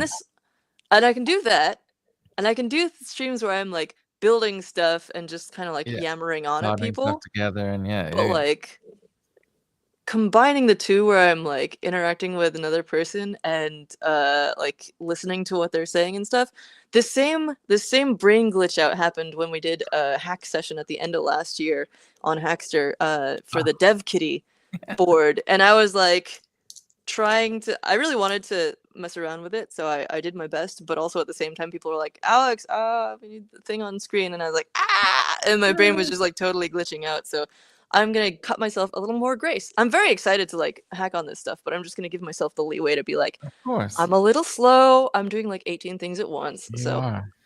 all right, so that being little rant over, I'm gonna hey, This is nothing good. I was just gonna say, look, it's doing the same thing again. Oh, Wi-Fi can't connect to Wi-Fi. That's weird. And you said Really it does weird. that like once every 3 times or something? Yeah, about that. Very strange. Let's see. So I'm gonna boot up Thonny and then use it to do this stuff. So one thing that'll be nice if you can get Where'd this it go? working is, I keep over here stalling for time while it's compiling and uploading, and that'll just be a thing of the past with the MicroPython implementation. If you Oh can get it to yeah. work. Where did it install? It's supposedly under applications, but I don't know why. Anyway, installing language English default. Initial settings standard. Let's go. Haha! Already there. Okay, I'm gonna show this on the screen. You're right. It looks very like even 90s, I would say. This I'm gonna pull up the interface on my screen here. Funny, untitled. Okay, and I'm gonna stick that on here.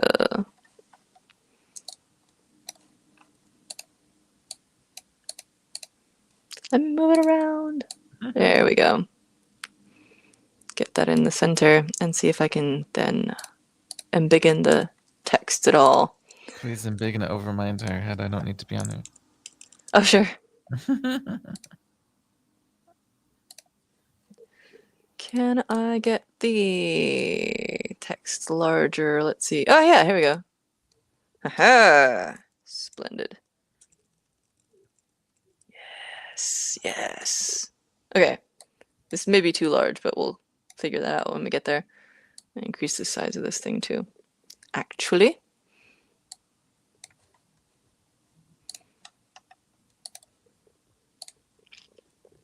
Okay, so what do we do now? I have to drop the Inkplate.bin thing. So flash the aforementioned firmware.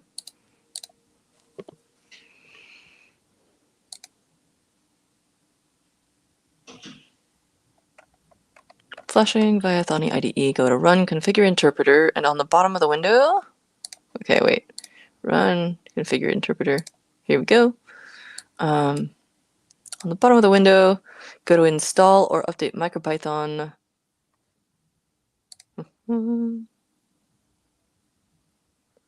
I don't see that option.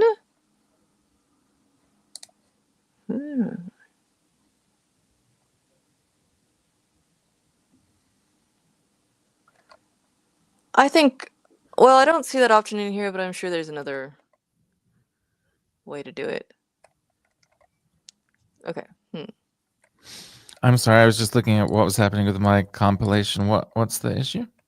Oh, no, well, the interface isn't showing the option they say, but I'm pretty sure that I can figure out how to do it in the current version. So let's see. Also, when is this from? Oh, it was updated yesterday. Cool. But okay, so go to Run Configure on the bottom. I'm gonna go to Install.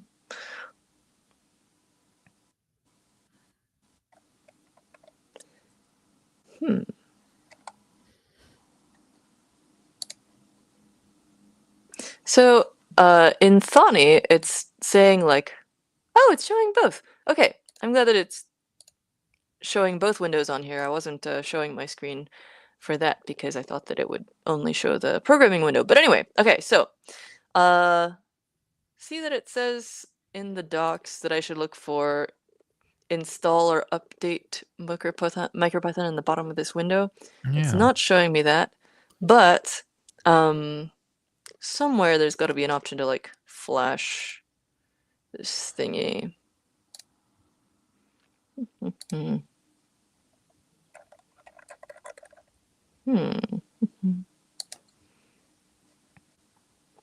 What if I just... This seems dangerous. See,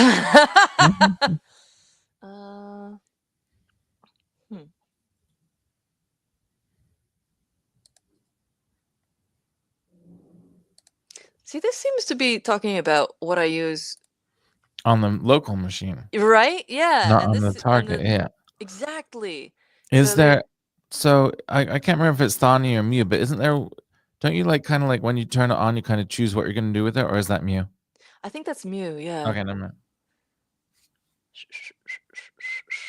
But I Let's wonder if there see. is something like that that needs to happen where you're like need to Tools, something. manage plugins, options, run.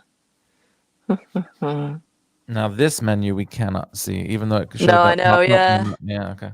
that is the trouble. I'm gonna just pull it back to the docs display. Yeah, for a second, in case anybody feels like chiming in. Usually, what I've done in the past, I think I would just. Oh no, am I thinking of a different type of file? That I would just be able to like. Sometimes you can just drop like a hex file onto the Yeah. device, right? But I think that's if Um, you have a hex file. well, it depends. It depends if the device is in, the kind where you can see it as a mass storage device, Yeah, which which you can't. I thought that was like a usual thing for these, but I guess not for this one. Well, so I mean, right now the Inkplate is in a Arduino sketch with whatever is on there. So you'd need to like do the U2F thing first, right? I got a new idea, and U2F. Oh yeah. I mean, yeah, we gotta get it into MicroPython mode, but I don't think it is. I think it's just running like its default thing. I don't think I yeah, I ever mean, managed to get Arduino to upload to it. well, I'm saying whatever is running is probably just a different Arduino sketch Yeah, that they put on there. So fair. I wonder if you just go to, oh no, that's CircuitPython. Actually, Okay, though, should we see real quick if there is CircuitPython support for it? Because I sure. feel like that we could use their web flasher and get to that point faster. Yeah, and I'm gonna double check what type of chip is on here and see if I can't just like find generic, MicroPython for like how to get MicroPython onto this device, for that particular chip. What do we got? Yeah, I mean the display though and stuff is going to be a problem, but it's worth a try. Well, I mean, it'll be their custom file. But maybe there's some generic Mhm. instructions I could use to just get Yeah, that file onto yeah, there, yeah. Um, I think it's in ASP32. Oh, it is. Yeah. Okay. So I'm gonna look up Circuit Python Inkplate, and I'm also gonna look up ESP32 flash custom binary. And my screen is gonna go blank for me because I hit the corner that makes it go to sleep. Okay. Mhm. Does everything still look and sound good? I'm back. Absolutely. Your head was frozen in a certain orientation for a second, but now we're back. Alright, cool. Let's see. So I'm gonna pull up my little delvings here. Oh, ESP tool. We talked about this before.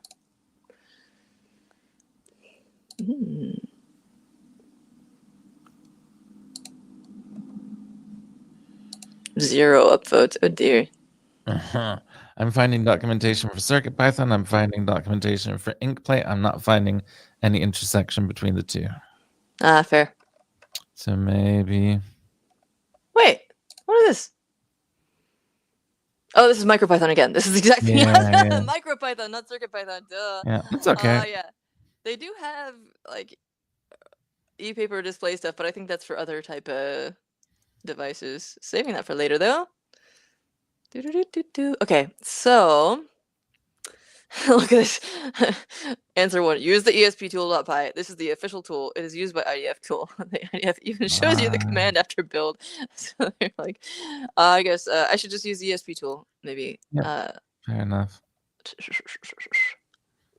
Let's see. Okay, I'm gonna end up installing. I don't think I have ESP tool on here.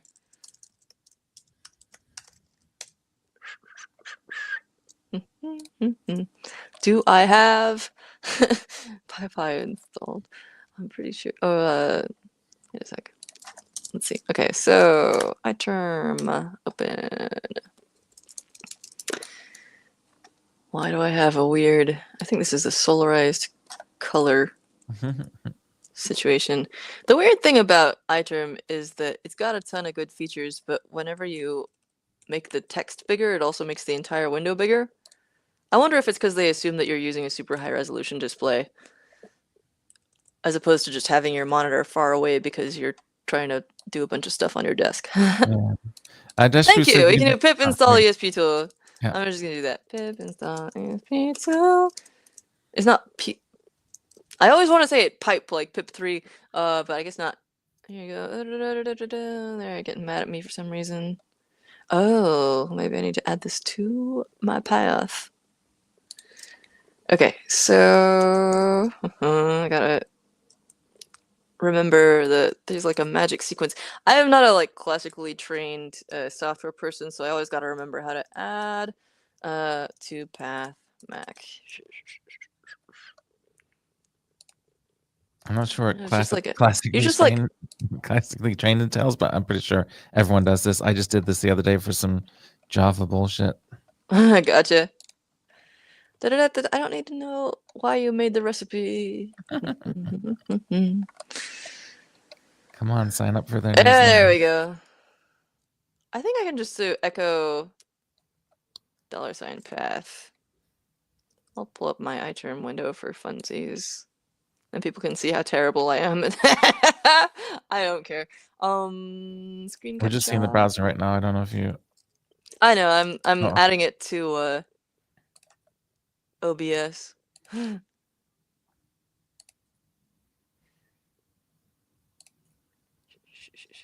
Hopefully you can't see this live. Right, you told me you were looking at the browser, so ha! Voice. Indeed. And biggen that. I'm gonna bring this onto my other screen. Oh, it's unpleasantly large. Stop. It'll just be a little blurry, that's fine. Okay. Horrible. Sorry, not sorry. Okay, so can't I just do like echo path? Yeah, there we go. Okay. All this horrible stuff. Da da da da da da da da. I like append it somehow, right?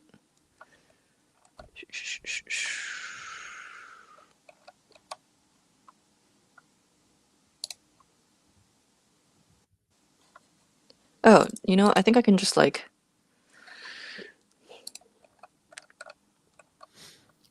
There was a way to do this in the command line where you just like append it. Yeah, so Deshpu's giving you a clue there. Oh, thanks. So you need to export it, and the part that you're talking about is you can say export and then like the existing path, and then just add something. Yeah, is it just export? Is that the command? I think export. I believe that. But you look it up because you want to. I know, yeah. There's like a. If you just do it like that, you're just going to overwrite the path with just the one thing, and you want to do. You want to. Oh no, I'm going to append it. I know, yeah, but okay, cool. Yeah. yeah, but yeah. Yeah, but yeah. Oh, here we go. Export path equals. There we go. All this stuff. Oh wait.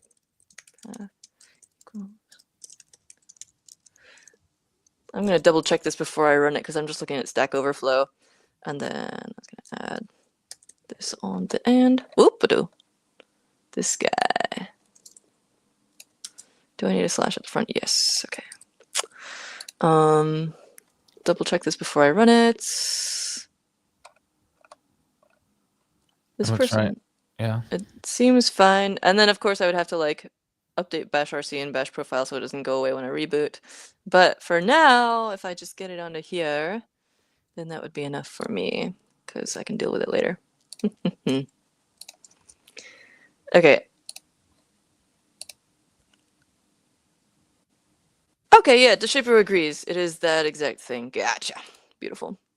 Thank you. Uh-oh. Do not need a bracket at the end. Okay, cool. Sweet. That should handle it. So, wait, so now echo it again and let's see. Oh, yeah. Beautiful. Yeah.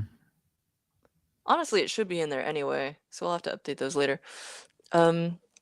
So ESP tool, using that to ESP tool flash custom binary MicroPython. Back to the browser, fun times. Here we go.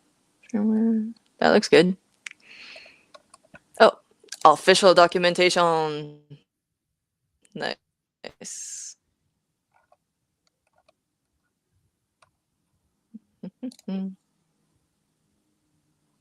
Beautiful. ESP32, perfect.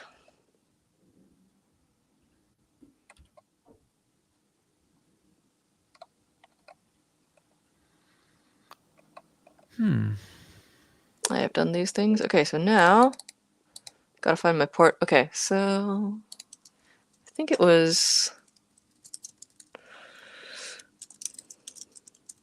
I think it's like CUUSB something. So I'm just gonna show my whole. I know I'm not showing you the terminal right now. I'm just trying to find the. Oh, it's USB serial, huh? I thought I had a.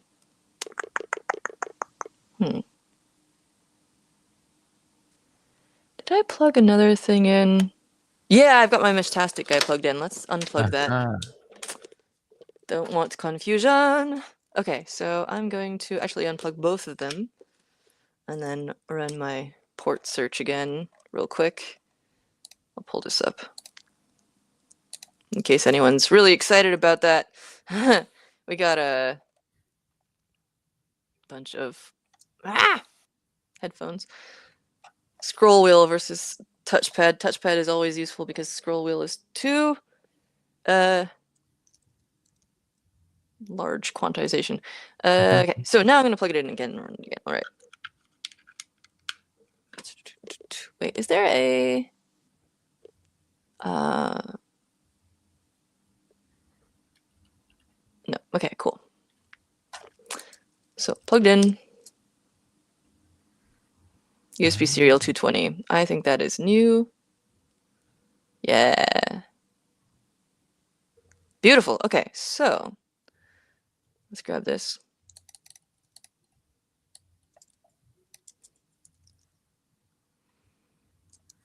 All right. And I'll drop this stuff into the shared doc later, but in the meantime, it's nothing groundbreaking. So I've got my port. I'm going to run to read information. This is a good way to start. Just read some information off it and make sure that works. Okay, so this is from the documentation. And we got what port? Again, my like short-term memory retention right now is awful because of all the... Oh! Wait, it's in the path! What is... No! What happened? That's very strange to me. Okay, so...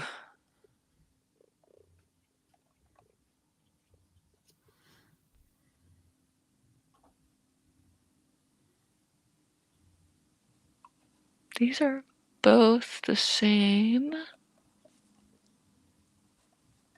issue. I don't see any other warnings, but let's see. Did it,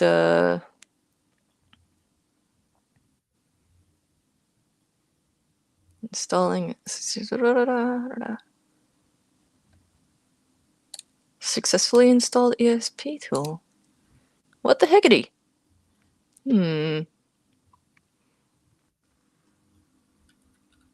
Well, I'll run this while I try to figure out what's going on.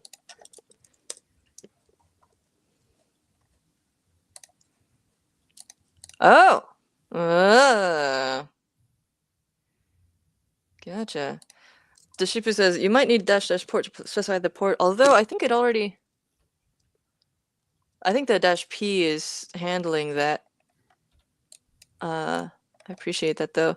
And then also, you need the .py. I see. So, yeah, I guess the docs did not include the .py, but I am happy to try that. Man, I really appreciate people chiming in with stuff like this. Absolutely.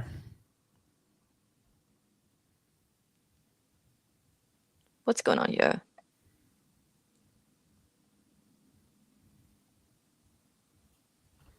Oh, here. Okay, so usage... Oh, I didn't put dev in it! I bet that's the problem. I could be wrong, but please. Ah, no, that's right. That was the problem. Okay.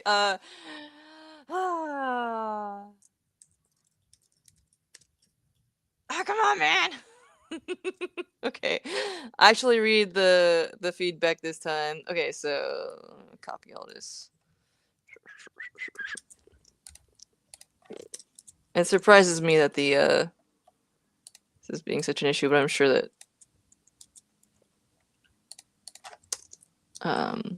so I'm copying and pasting stuff into my notes. Okay, so you got dash chip, dash port. Oh yeah. It doesn't like the dash P flag. That's real weird. Okay. I gotta do the whole. Because aren't the single dash ones often like shortened versions of the. Yeah, single dash is usually a double dash abbreviation. Huh. Board rate, port filter. Why are you yelling at me? Oh wait, it's telling me an argument operation. Okay. It doesn't like the argument. Or no, that is an option, but I've got to add a parameter or something? Maybe? Invalid choice, flash ID. Oh, it's got a hyphen in it. These docs are like way off from what it's telling me to do. That's real weird. Underscore ID. Well, the official docs had a hyphen there. That is gratifying though.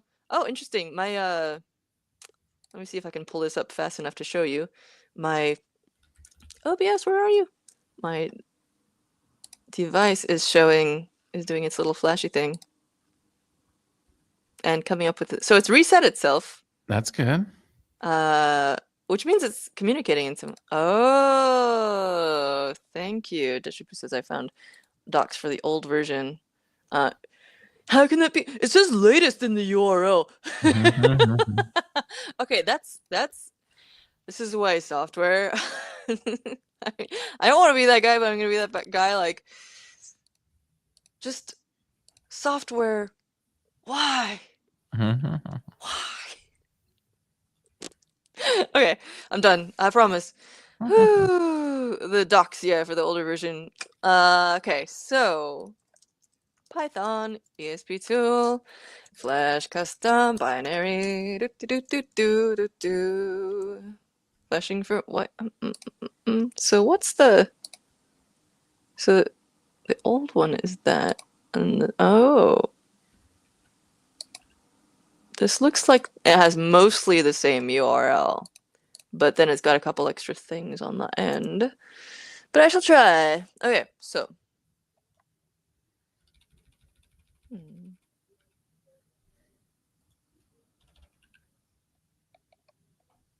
I don't really need to like mass flash things.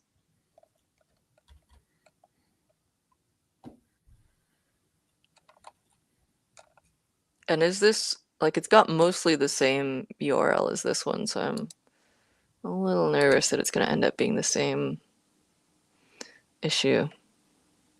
Oh, here we go. usptool.py.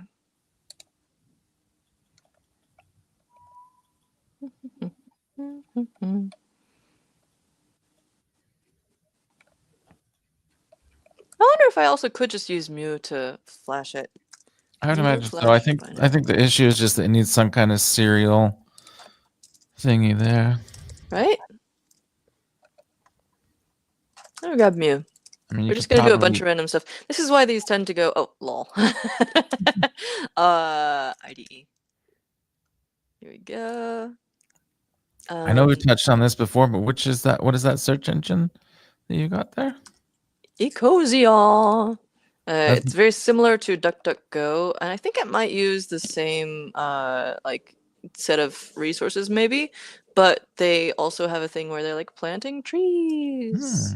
So these like little golden nugget thingies or like leaves or something. It has to do with how much I've used the search engine.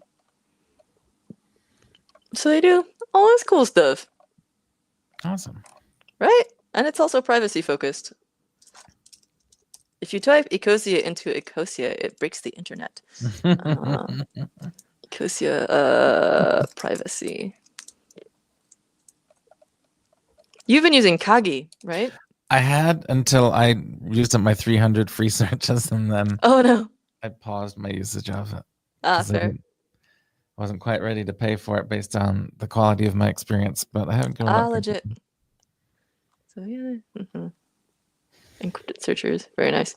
So they care about privacy. They got a whole page about it, and they also like, yeah. Awesome. So I was gonna grab Mu. I downloaded that, so I'm gonna open that up. Mu editor DMG disk image. What kind of system are you on? I am on a Windows 11 machine that I dual boot to Ubuntu as well. So I usually use Windows 11 because I need it for Zoom and Office and stuff like that. But then when I want to get hardcore, I boot to Ubuntu, and it's really nice. I was just saying to someone the other day that it's almost like you know how they have the like Focus typewriter type things where it's just like Yeah. distraction free, whatever. Yeah. My Ubuntu is almost just like that because I don't have all the crap installed that I have on Windows 11. I can really just focus on programming, That's which I enjoy. awesome. That also is funny to me because my experience with being around people using Ubuntu for most things is that like if they need to change the volume or something, they get infuriated by like. But if you're doing stuff that is not like UI stuff, I'm sure it's a lot easier. Also, boot to Ubuntu just has a great like. Has someone made a Boots and Cats song about that? Like they must have, right? Having problems with Windows again? You know, don't get mad. Yeah. Just listen to me, friend. Boot to Ubuntu. Boot to Ubuntu. Boot to Ubuntu. Boot to Ubuntu. We gotta make it. Oh dear. Yeah. Well, in the meantime, I think I might have figured out what the problem was with my situation over here. That I dropped it into the collaborative note system, but the example showed that you enter in the beginning of a city, such as Zag, which I believe is Zagreb, and then that will return the time zone for that city. However, I think the API might have changed because I tried that just in the browser itself, and Zag gives you invalid time zone, which is what I was experiencing on the city not found error on the device itself above. So then I took a look at what the API was returning, and it has these prefixes in front of it. So instead of Zagreb now, it's Europe/Zagreb. And so I've updated my code accordingly. And in a little while now, when it's done compiling and uploading, I might have my little clock working again so I can know what time it is in China. Even Very though exciting. I know there's just 12 hours difference than it is here. It's exactly 12 hours, except for when the time zone changes. But still, I like to have it to look at.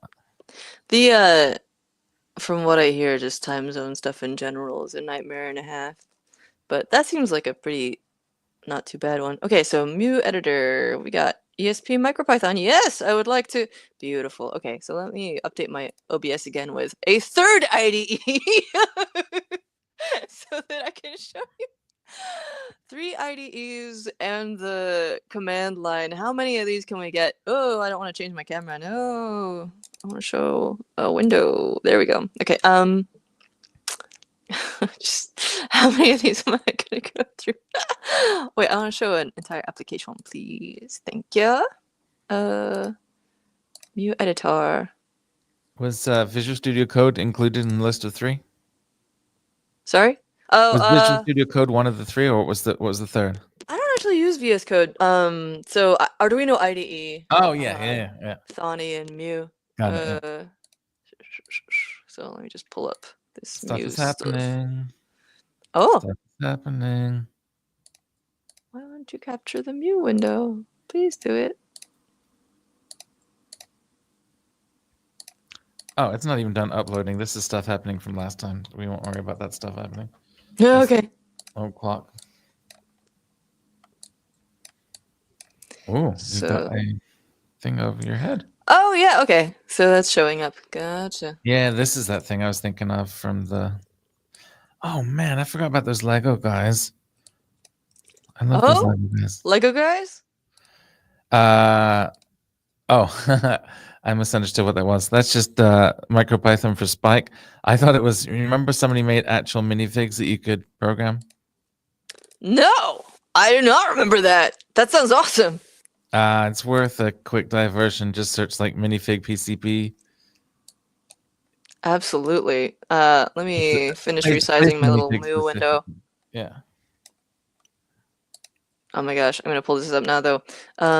Go away me, pull up minifig, my Python. I've reached critical tab mass at this point, so I Do gotta. like the image one if that's a possibility on your. Oh yeah, Oh no, it you got is. it. You got it. No, Oh, that's this good. thing! I thought you Yeah. meant like an actual minifig. Yeah, yeah, No, yeah. I I meant the remember these minifig guys. shaped space persons. These are so cool. Yeah, it's even got the little like planet logo that it had on that. Oh wow! Oh, they got an RP2040 version. Wow, that's so cool. Good stuff. And who are these from again? Oh, someone on Mastodon. Ben Shockley. There we go.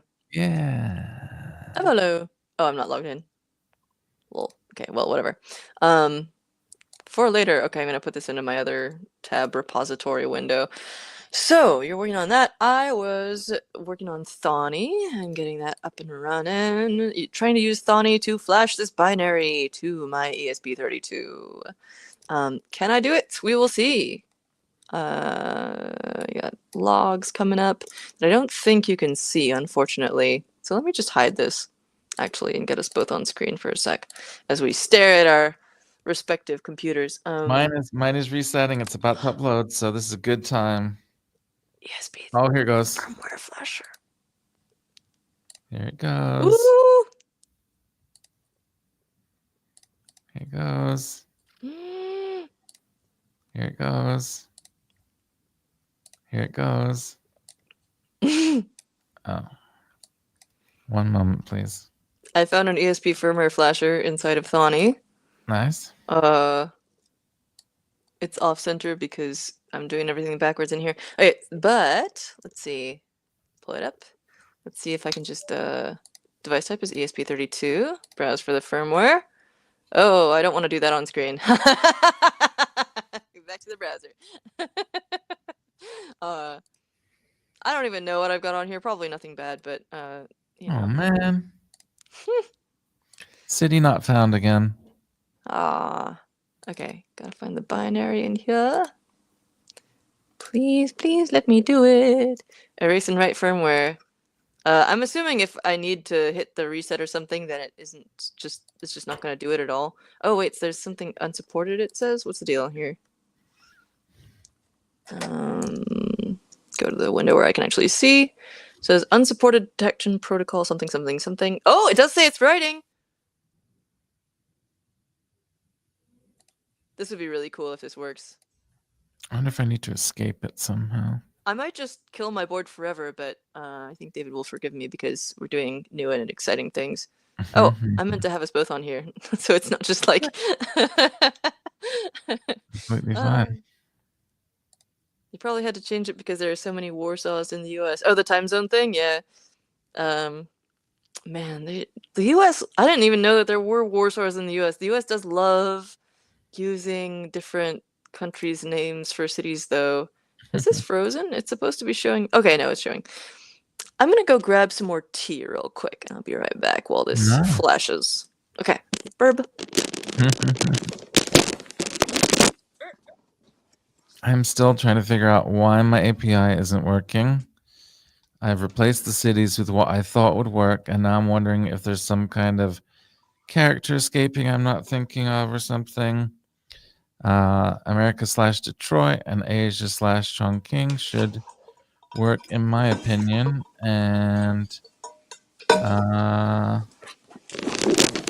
works in the browser. You get to hear all the clanking as my. Yeah, it sounds like a noise track. This is you could put an album That's out of true, that yeah. noise. It's pretty good. This is interesting. I think that the feedback in the Thonny interface freezes when it's not active, which is kind of cool. But I think that's why it like keeps stopping at like X percentage because I flip back to the camera controls. Which is nice because it's not like eating up all my application memory. Good guy, Thawny. Or Mew, my bad. Whoops. Okay, so It'd be really nice if this would work. That's what I keep saying.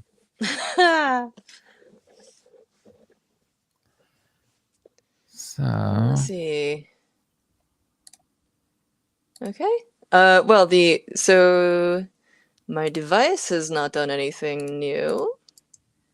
It's on the wrong side of the thingy.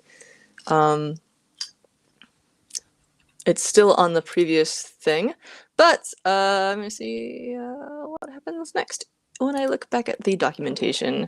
So I can close this, close this, close this.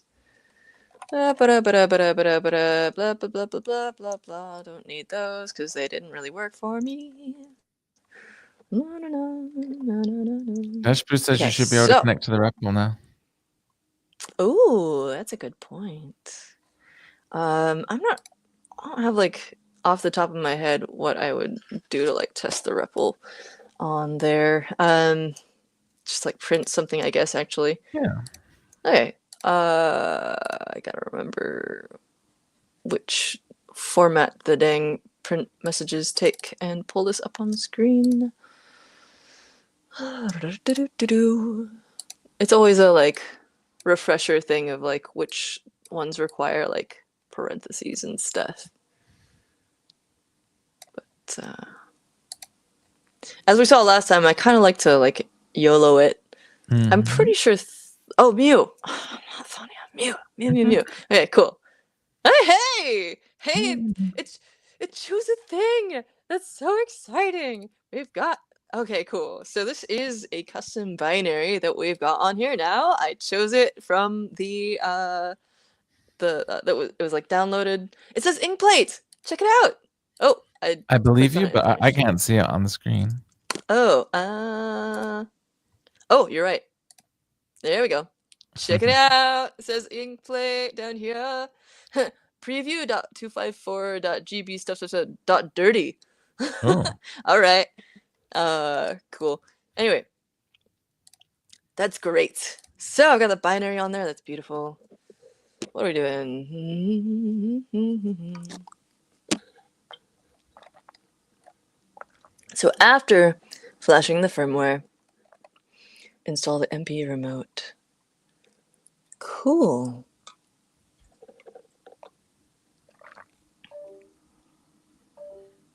Okay.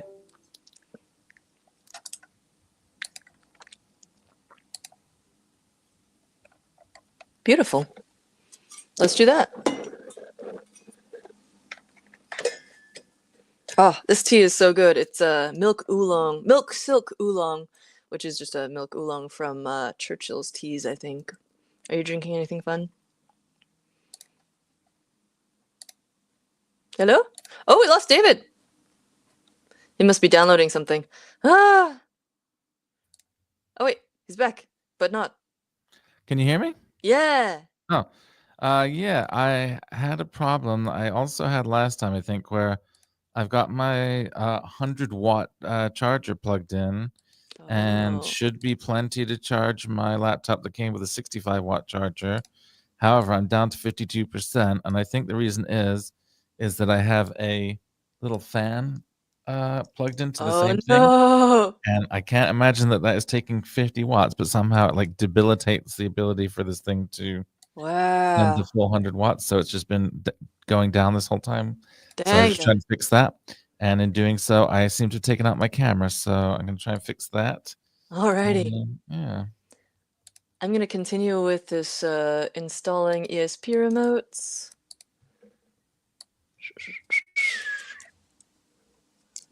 Because I would love to get this running. I'm going to try refreshing my browser. Apologies if something weird happens. Okay, so that was successful. Now I'm going to go back to the browser.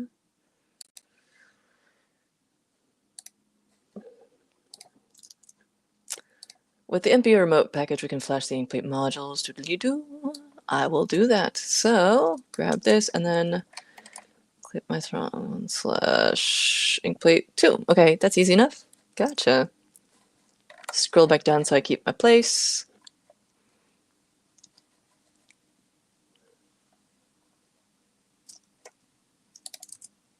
And there's no hyphen or anything, is there? No.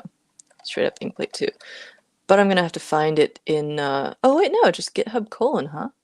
Ha! Cool. So grab that command I just wrote and stick it in my iTerm and find the camera window so I can show you what I'm doing. There we go. All right, so gonna run this. Uh-oh, no device found. Do I have to tell it?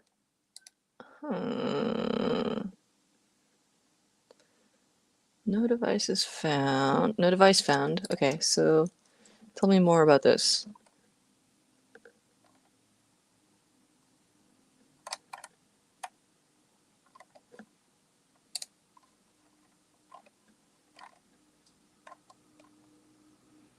Yeah, I must have to tell it what device, right? Do I have to tell it what port or something?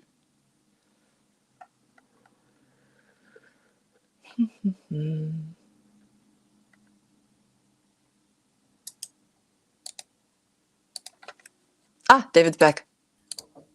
Heyo. Hey, I'm back. I had lots of problems. My camera just would not reconnect. I had to like unplug and replug everything in to get my camera working, but I'm back. Ah, Deshipu has a good tip. You may need to disconnect Mew first. Gotcha. Makes sense. Let me do that. So I'm just gonna... What did I miss? How's it going? Oh, not much. I successfully installed the MP remote tool. I'm gonna close Mew and see if reclaiming the port is gonna allow MP remote to find it. Oh, it is! Yay! Beautiful! Look at it go! Deshipu, you are coming in so clutch right now. These are things that, like, you know, somewhere in my brain I've done this like 1,000 times, but also like just keeping track of all the different vagaries of software stuff always does things. While running a show and trying to increase it, right? Yeah. Cool. And making sure that my show co-host, there we go, is around. Okay, so I'm back in the browser. Here we go. So that worked great. You only have to do that once when writing the firmware to your Inkplate. I'm so excited! Now I can flash examples and write code with the IDE of my choosing! This is cool. I'm so excited! Okay, I gotta stop shrieking. Okay, how did we even get to this point? I don't remember how, like, this was never part of the plan. Where did we come up with where did the MicroPython come from? I was digging around on their GitHub Yeah. because I was looking for something else. Not the Arduino library. There was documentation. There's like a documentation link or something, and I was trying to find something specific in order to get the Inkplate working. I don't remember what it was, but I was looking to see. Anyway, I found it on GitHub. No. I picked a bad time to do it though because apparently I should have given them more heads up is what I should have done. Because I tagged them on LinkedIn and messaged David, and that was like, I think yesterday. And so they didn't have a chance to like really plan ahead for this. So sorry, Soldered team. It's not their fault that everything's being updated. It's cool that they are doing that, and it's totally my fault for not giving them a heads up. But anyway, so yeah, I just went to their account page on GitHub and looked at their repos to try and find, which is good because I think they had like 300 repos on there, and I was like, I'm never gonna be able to find this thing. I'm gonna put this on in the doc right now, just this MicroPython page. Okay, so and then I'm gonna try flashing some examples. Awesome. And screeching some more. Okay, so Um,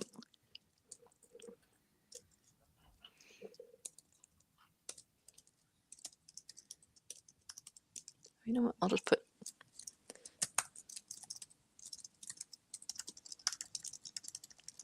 This is so exciting. Oh, and I decided to close, make my computer sleep again. How do you get rid of that? Displays. Gotta turn off hot corners. I think it's under actually like a screensaver. Here we go. It's just basically like if you move your cursor to a particular corner of the screen, you can tell it to like you can choose what it does, like whether it locks the screen or like just starts a screensaver or whatever, or does I think a couple of other things. And I really like having that on because it makes it super easy to lock the computer, but it also means that if it's in an unfortunate place, then I just constantly accidentally sleep the display. Okay, so I've got it flashed. That's great. And I'm gonna hit an example or two. We're 2 hours in. That's pretty good. It often takes me like a bajillion years to get something running. Oh, I'm gonna jinx myself. Alright,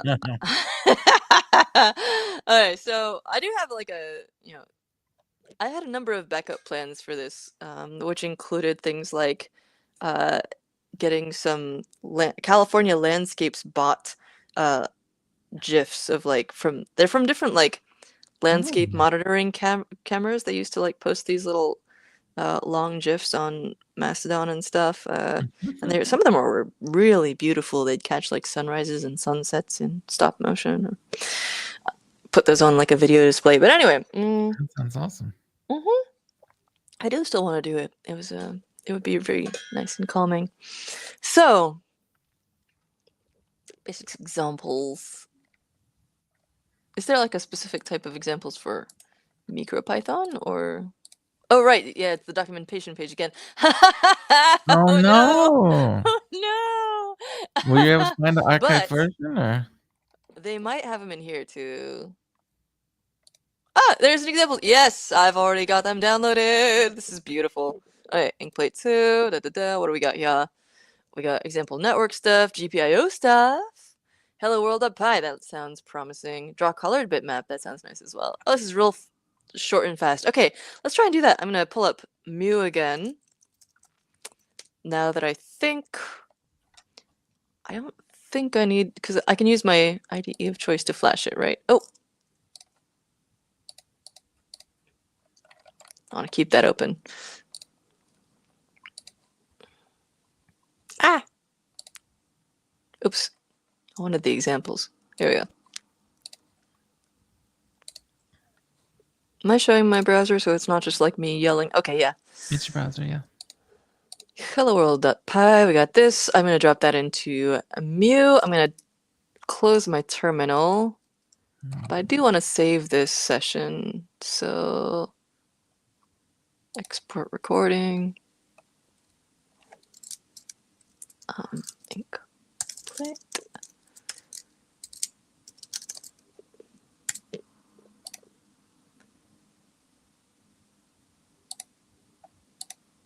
Cool. All right.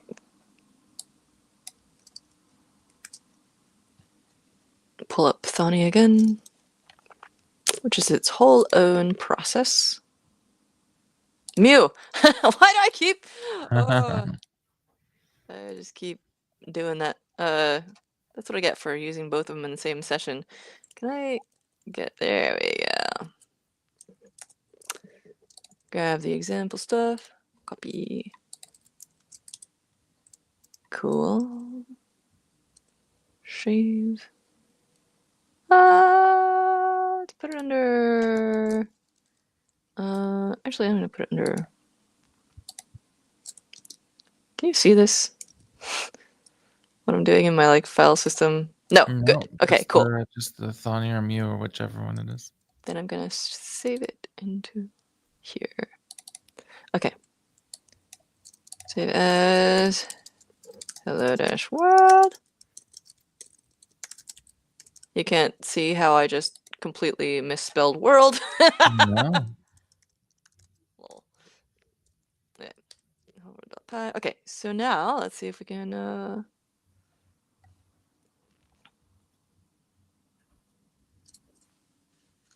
Hmm.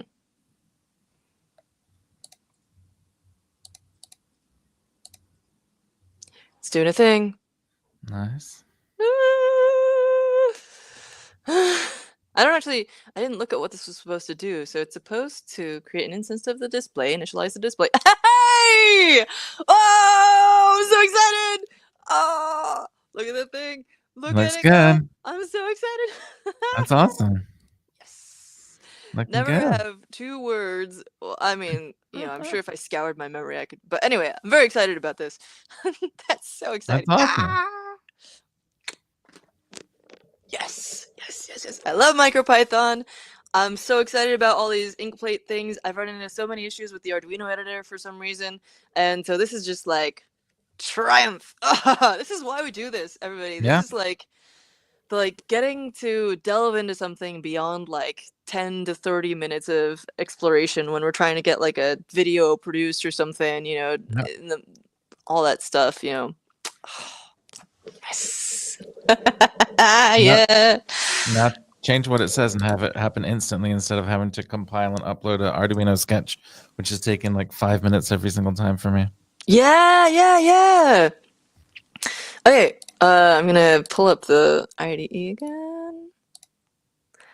And this view still says Arduino IDE for me. Because that's where we started. Okay, so what shall we say? Actually, you know what? I want to do something a little bit more interesting. Let's have a look back at the examples page. How's your stuff going? I'm still just trying to find out what exactly is the problem with what the disconnect is between the API and the code while also not connecting to the Wi-Fi half the time. Right, yeah. Okay, so let's see. Clearly there. So this is the black, white, and red example. We got byte array showing their logo, which is that's. I think the stuff I was doing with the Thumbie editor was also a byte array. Let me see.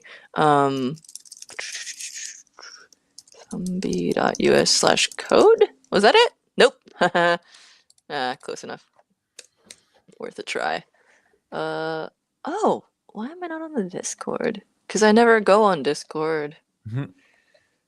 I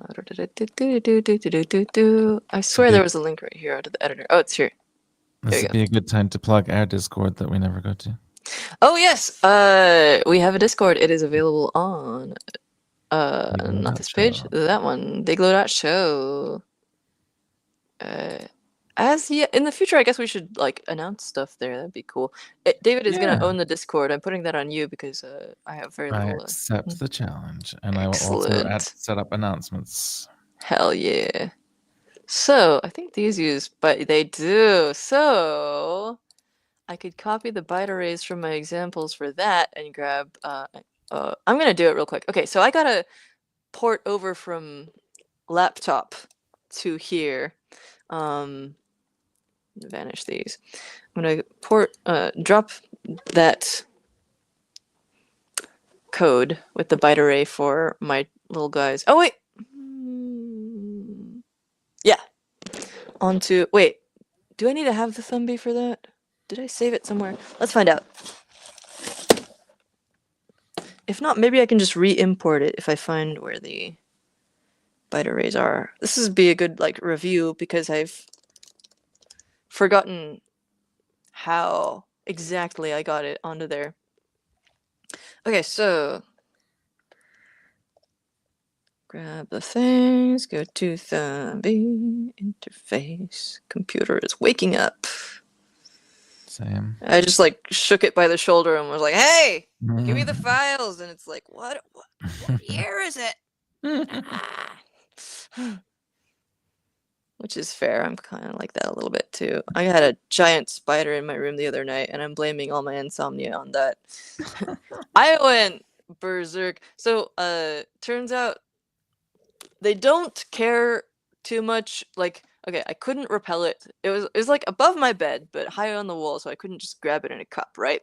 And Thumby down. Okay, here we go. And I tried to repel it by like shining bright lights at it because I was like, surely they don't like bright lights, but it just kind of like froze. And then I made the mistake of like turning on my phone flashlight and looking at it that way, and I had forgotten the thing of where their eyes are retroreflective. So these two little points of like, for some reason, two, it wasn't like 8 or whatever, but anyway, there were a cluster of little points of light like looking right back at me, and I like flipped out. It was a lot of adrenaline and cortisol for like 3:30 a.m. and then I Googled up a bunch of stuff, or I cozy up a bunch of stuff, and discovered that they don't like strong smells, including things like peppermint and lavender, lemon, eucalyptus, and tea tree. And it turned out that I had like hand sanitizer sprays and mint, peppermint, and lavender. So I busted those out and just like went bonkers all around my bed area. And at that point, the glow in her eyes. Yeah. It could be really cute. I also ended up looking up what type of spider it might be, and I think it might be an invasive one, unfortunately. Sad. But anyway, so then, it did start moving back, which is cool. It was like moving away slowly. I think it was actually shy because like it would move away, but mostly when I was like off grabbing stuff and whatever, and then like when I came back, it would sort of freeze up again. So I kind of feel like I was the jerk there. But I got my comeuppance because then I like having gone completely off my lid with the hand sanitizer sprays. I then like had to sleep in this miasma of peppermint vapors and like isopropyl alcohol, like gas, and I was like, oh no. It's like, I thought maybe that would help you sleep with all that. one would think, but what happened is I got a massive headache and didn't sleep Oh. very well. Anyway, that's the state that I'm in. Is just like, it's been an interesting time. But I'm finding this bite array, and is this do I have a guy? Do I have like a I can't tell by looking at them what these bite arrays are. But So I'm thankfully trying to find you didn't get a bite array from the spider though.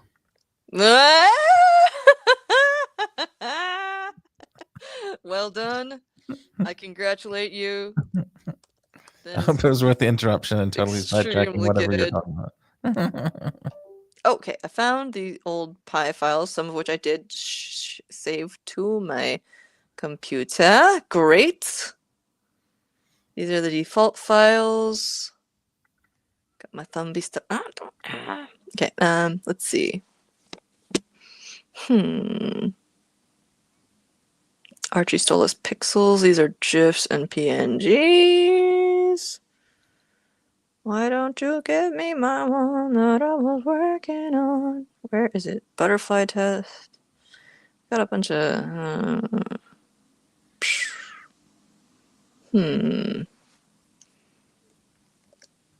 Well, this will either be like the Thumby logo or it'll be something else cool. So I'm gonna drop this over. Ideally, it'll be one of my little Stolas guys. That'd be cool. I'm having zero luck getting this thing to connect to the Wi-Fi now. Instead No! of 1 out of every 3 not working, it's 3 out of every 3 not working. Oh no! And I don't know. Nothing changed. I'm obviously the Wi-Fi is working. I'm on it. I'm on the same Wi-Fi right now. The password didn't change. I don't understand. That's so frustrating. I might just set up like a hotspot on my phone and try and connect to that. I don't know. Yeah. I mean, it's only like, it can't be that much data, right? That it's pushing through, so. No, and I mean, I think ideally that should be good. Yeah. Okay. I'm just gonna pull over all the little byte arrays I have stored in these files. Oh, you know what I could be doing? I could be dropping them into our shared document. Just the raw byte array itself? Yeah. That sounds awesome. It's just a string of 0 to 255s. Mm-hmm. Here we go. Some of these are repetitive, I can tell. All right, let's try this Wi-Fi. Let's see.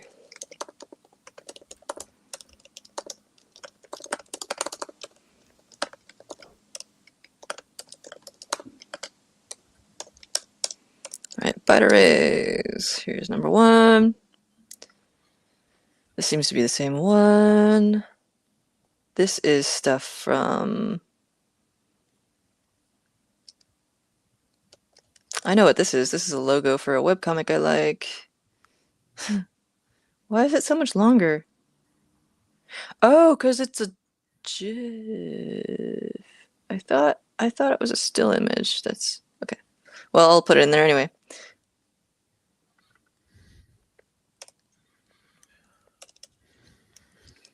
Animation? Okay. And then we'll grab... Yeah, these are... Magic 8 Ball. That's not mine. Piezo? I don't know what that is. Oh, that's an audio test. Where are my other files? I think... LFTech, are you using their web IDE? Yeah, I think I'll have to plug it in if I want to see the other ones that I made, which is silly. Like, I should have saved those around. Well, I was gonna say, is there any chance that they don't exist anywhere and they're only like in that web IDE in the kind of web storage on whatever computer you used? I mean, they would be on the Thumbie. I definitely like stored them on there, so I would be able to pull them off again. Yeah, good point, yeah. Sorry. Oh, okay, awesome. Connected to that Wi-Fi right away, so that's interesting. Heyo! Yeah. Ooh. It sounds frustrating, but I found Yeah. a I don't blank know. file that I thought would have another byte array in it. What happened to... Why didn't I save that byte array? Okay, whatever. Maybe I'll just drop these images over and see if I can do that. Use them to create byte arrays. The byte arrays were only 30 by 30 anyway, though, or 32 by 32, something like that. So maybe I'm better off just like starting with the base images I had anyway. What am I doing? Why do I need byte arrays? Because I'm looking at another example. And that example is here. The basic black, white, and red. You know what? I should just run whichever one like they've got on there. Like, just have a look at it. I'm overcomplicating this. Okay, so pull up the Mu IDE. I'm gonna make a new file. I'm gonna copy over this. Save that as basic bwr.py and try to run it. All right, I'm adding a bunch of oh. Of what? I'm adding a bunch of like debugging, serial output and stuff. I'm gonna get to the bottom of this. I'm not gonna let this beat me.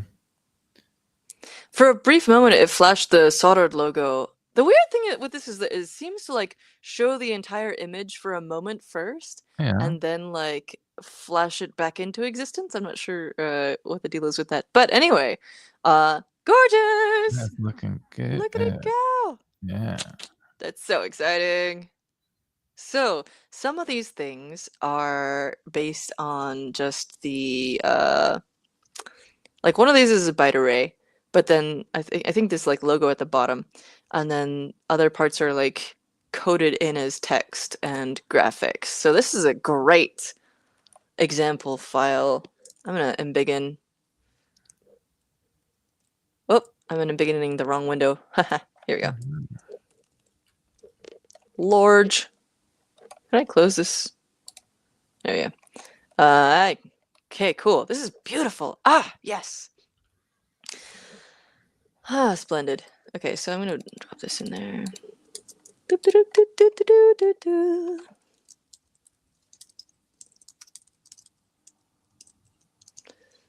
So it's at about 220-ish. Mm-hmm. You can call me David, but yeah.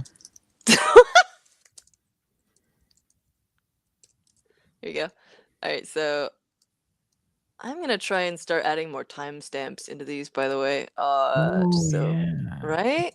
Yeah. Oh, okay. So future project, maybe one thing that I would love to do is, since we start at noon, for me is really easy. Just like we're about 2:24 in, and it's 2:28 p.m. over here.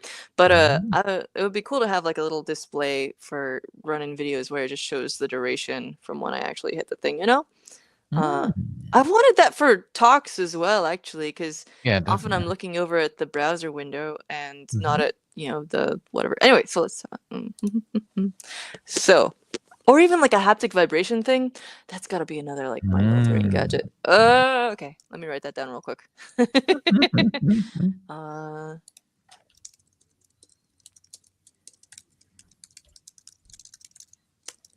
Haptic talk timer. I've run a few like Impact Summit type events with Hackster, and often it was like there was a whole day of stuff where I would be tracking like this thing is this long and that thing is that long and this thing is this long, and we'll be adjusting throughout the day as like some things go longer and some things are shorter, and so that would be so handy in so many different ways. I like it. So I got all these windows open. What am I trying to do? I was gonna look at the code and okay, so we've got the soldered logo, which is at the bottom. If we want to go secret British about it, we could do soldered.com. Display Inkplate, display begin, we initialize it. Woo! Yawning. Okay, 1 second.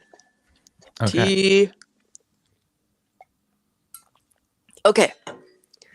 Oh yeah, are you drinking anything interesting? I forget. I just have about 1/8 of an inch of water left in a pint glass of water, and that's it. Gotcha. I didn't plan well for this. So it goes.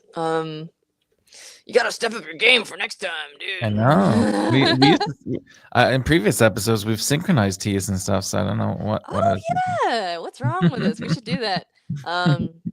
So it does indeed show this at the top, and in fact, I'm going to try. No, I'm not going to mess with my display settings. That's too much.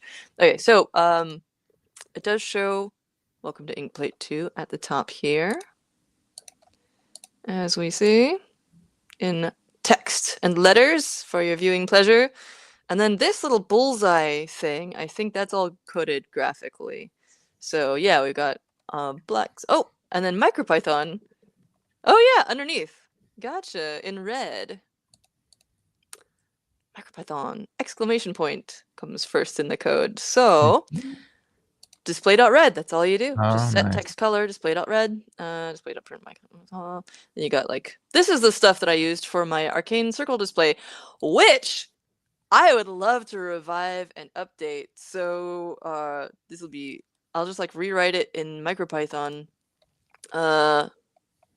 Oh man, I've gotten so many random errors for random stuff. But check it out. This is the previous stuff that was in Arduino, but I think it was very similar. Display.draw circle, etc.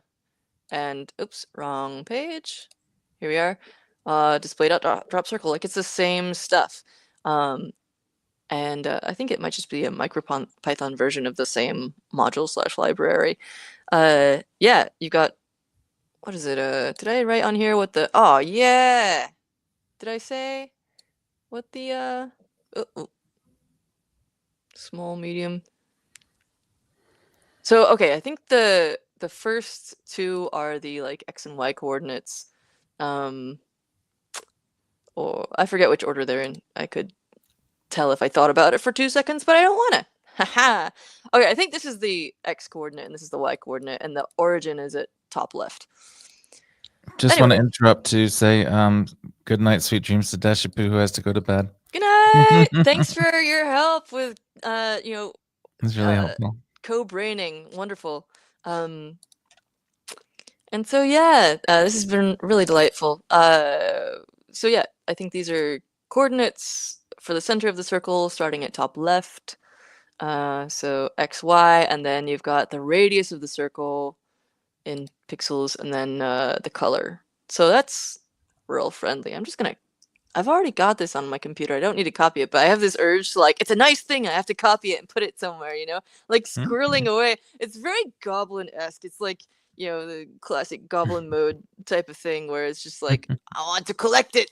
It's so good. I want to have it. And it's like, I already have it. It's already in my files. Anyway, so I'll show people that again so we can have a look at what those circles look like. Black, red, white, and red concentric thingies. Let me up my focus here a bit, and then we can.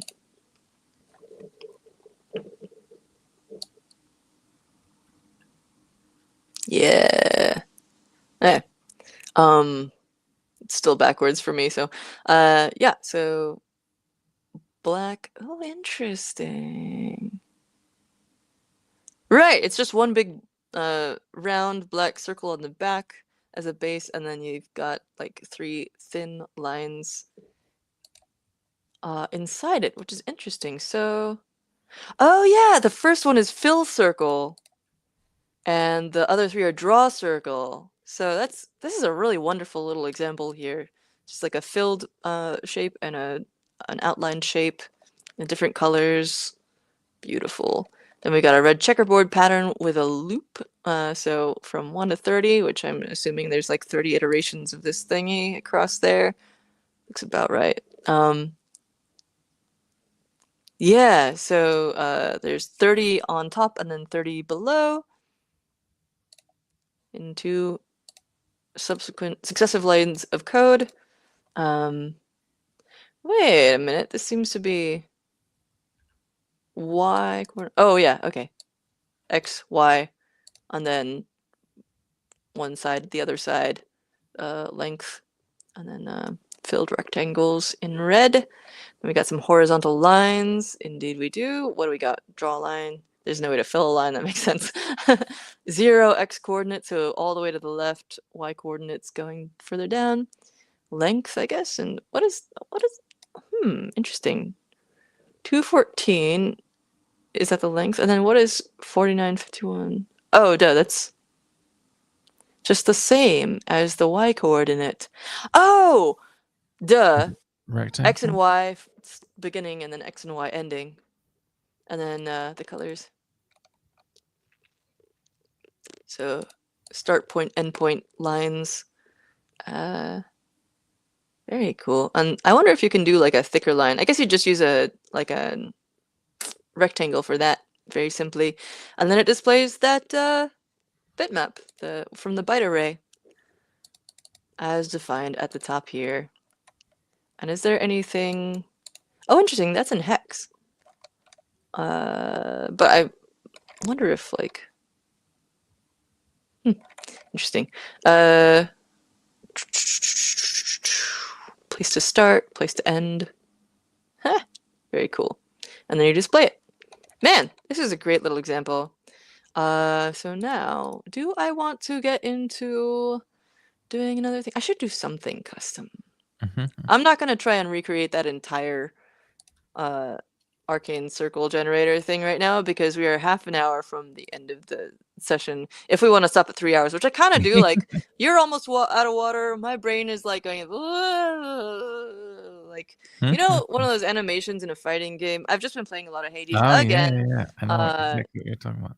Yeah, and every time, like, I think it's mostly when these like guys grab him, these like hands that like grab him in a little chain, and sometimes there's like a charm effect from like Aphrodite's stuff, and he does this little like woozy animation. That's me right now.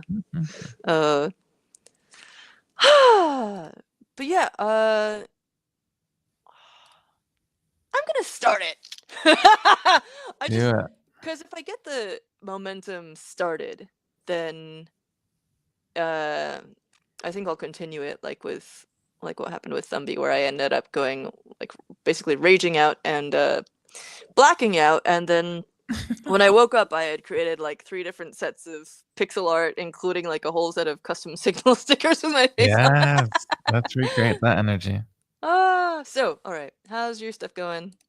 I'm closer to the problem. I was in the wrong area, and I was trying to Oh. figure out why the city wasn't matching, and I was looking at the city data and trying to look at what the problem was there. But I found out that I don't think the problem was with the cities themselves. I think the problem is with the function called get all cities. I think something's Oh. weird with get all cities, and the cities that it's grabbing is not working in the first place. And it's weird because Huh. all this stuff seems to work in the browser, but not on the Arduino. So, Huh. yeah. That's Oh, real weird. that is all available time zones, which is not, no, all available time zones is all cities. Okay. Yeah. I still think something's changed format-wise, though. I'm still trying to figure it out. Huh. I'm gonna pull this up, and drop that. Why is it not showing? Okay. It doesn't seem to be updating with the actual stuff that it should be showing on the screen. Which is very weird. Huh. I'll remove and re-add it.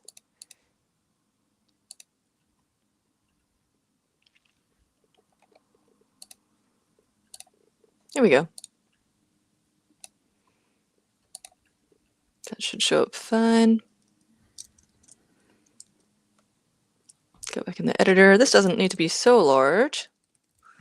Okay, cool. So I've copied the basic black, white, and red example and put it into arcane test.py. So I don't need the soldered logo.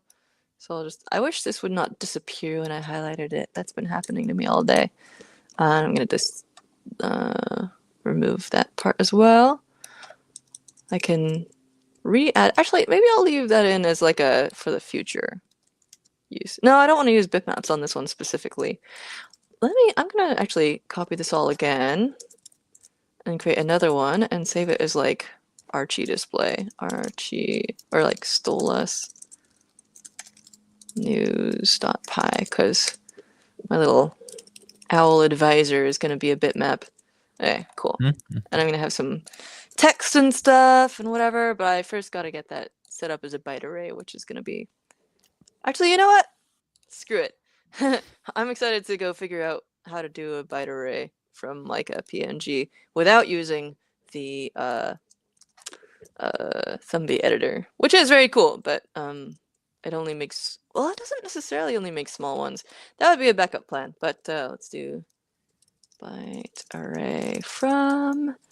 What are my file types? I got PNGs from PNG.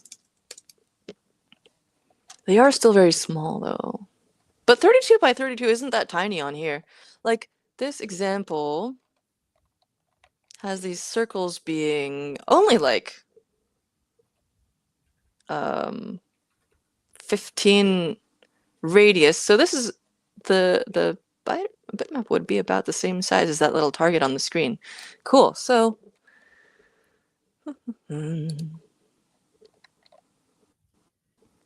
welcome to our family. Mm-hmm. I don't want to be in your... Oh, this is one of those ones where you gotta like... Oh no, it's not. Sometimes they have a pesky one where it starts in the middle and you have to like click it once and it goes over to yes, and click it again and it goes over to no. Oh, so evil. This is a cute page. Hey! Yeah! Okay. Oh, now I don't want to show you what kind of like stuff I've got in my horrible Let's see. Where did that even go? Downloads? Yeah. Let's see. What about Stolas? Cute little guy. Yeah. Yeah. And I want it to be a 32 by 32. Oops. Or is it 30 by 30? Actually, how many pixels is it? I should have... Oh, it's 32 by 30. No, it's... Oh, this one is 16 by 16. No, 32. Wait.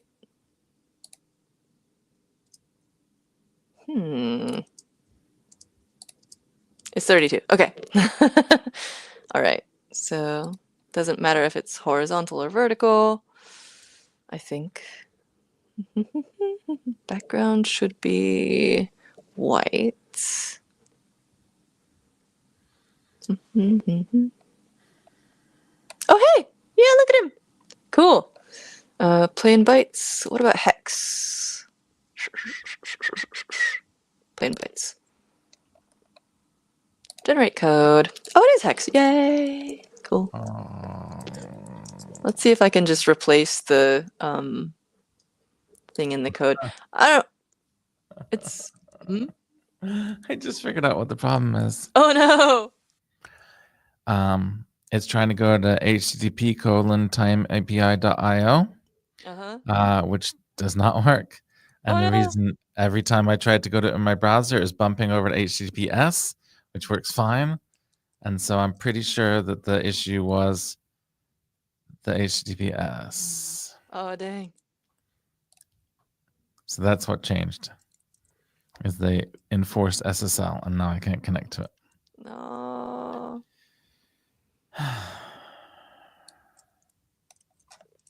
Good to know.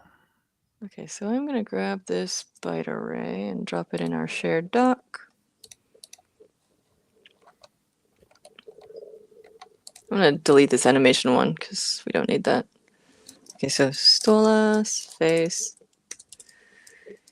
Okay. So now I'm gonna go and grab, drop it in the code. Oh, no, it is using HTTPS. Ah. That's not I needed the Inkplate library anyway. Okay. So Stolas, face, equals byte array, all this stuff. I hope it's like, I might have to do a little massaging on this text to make it fit the format.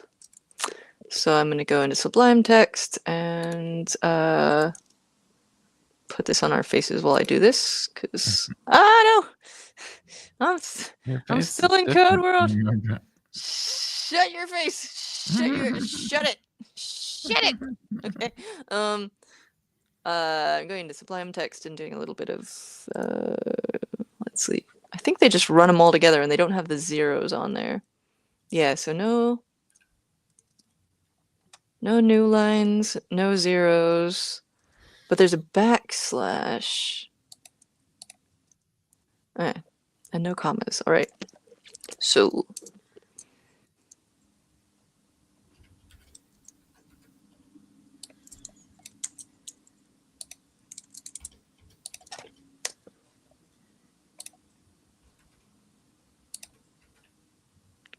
cool.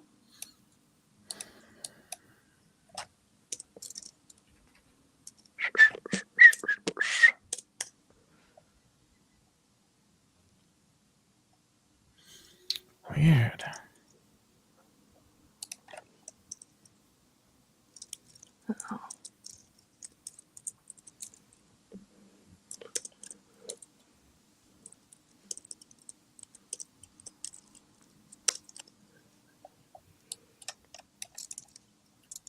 I'm just doing this like text editing thing still.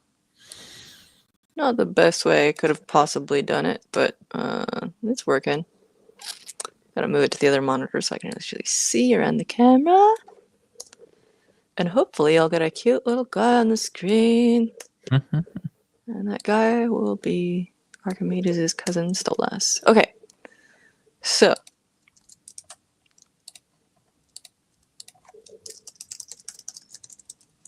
Uh-oh. There we go. And I'm gonna grab the original and save that.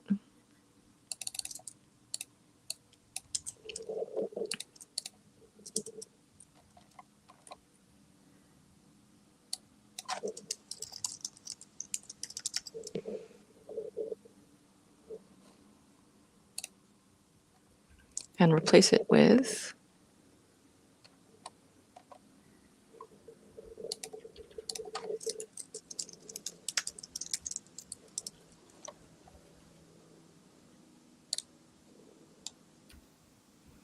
Oh, I should pull up the document on screen because stuff's actually happening there.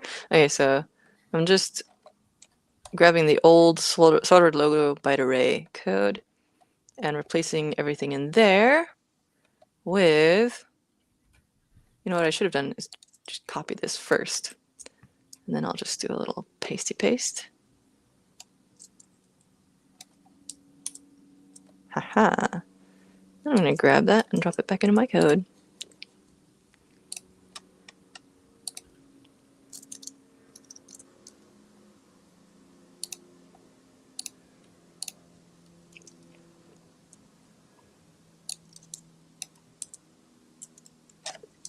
And hopefully, well, then I gotta like reconfigure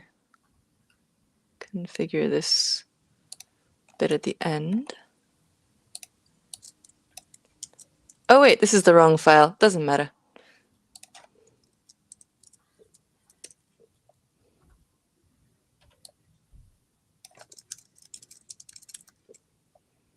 Okay, there we go. And it's gonna be so 32. 58 plus 32 is 90, I think. If not, it's gonna be fun. Yeah, I think that's right. Then I should do it again. Haha. But maybe I'll have a little like row of. I want to have his face be in like the bottom corner and have a little text bubble coming out. You know, I'm gonna just take this, copy it, and make it be this one because that's where I want it to go. Okay, so news from Stolas. Let's see what happens when we run this.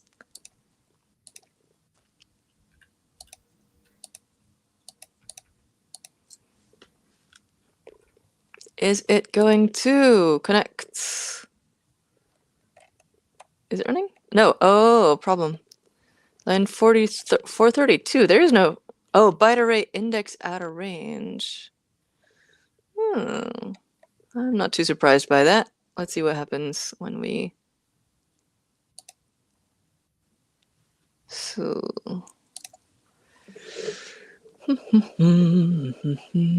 Byte array index out of range.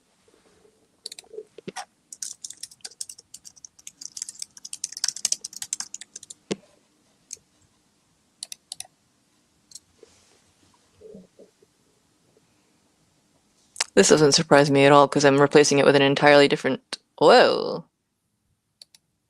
Huh.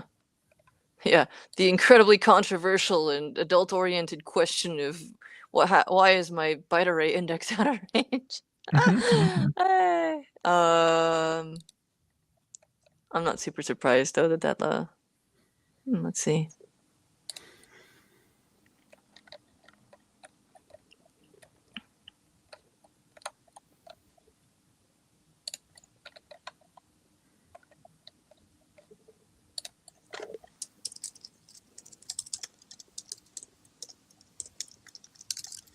I honestly just should have a look at this and see. So I'm going to look back at my byte array here. Actually, I'm going to look at it in a monospaced environment and see what might be going on. So we've got. Oh, I'm going to look at it in Sublime Text, but pull up this bad boy so you can see the whole thing. Okay, so what's going on here? All of these seem like they conform to the standard X and then a hex value. I don't think I screwed up the conversion. But let's compare how they're entered here. Are there any spaces or whatever? I think I just dropped it in 1-for-1. That B I don't quite understand, but because it's like not always. Maybe it just stands for bytes or something. Okay, so the original one was just B and then a bunch of stuff. There's no slash at the end. The name works fine. I wonder if it has to do with so I'm gonna do another little find and replace on my thing. and see if I can count the amount, the like instances of this thing. So 32 times 32, I should have 1024 little values. But I think it was only like 120 or something. 128 matches, that makes sense. What? It's weird. That seems much smaller. So that must be only 16 by 16 then. 16, 256. It's not even 256. What's going on? How is it such a small? I wonder if this converter I use is not valid. You'd think this would be like much more values. Why is it so small? Like, I expected it to be smaller than the soldered logo because that's like quite long. And it looks about like 5 or so times longer. Doesn't look like a ridiculous difference. Huh. Is there a tool for going the other way? Yeah, let's find it.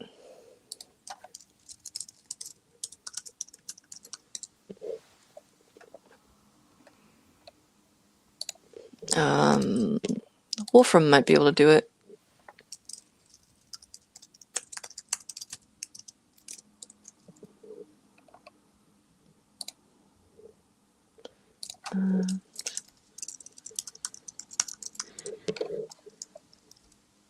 Nah?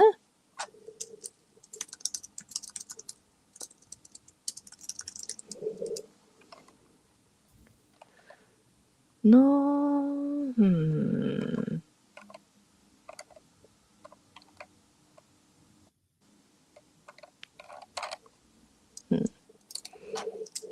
Preview byte array.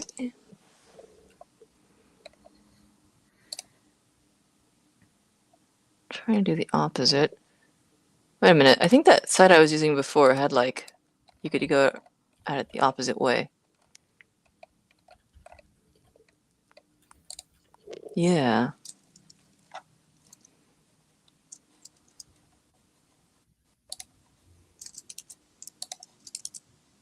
What happens if I just put that in there?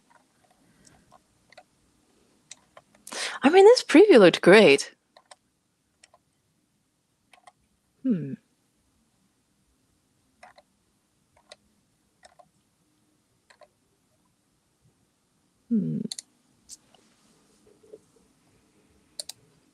I don't know what that is. You can make a font with it? What?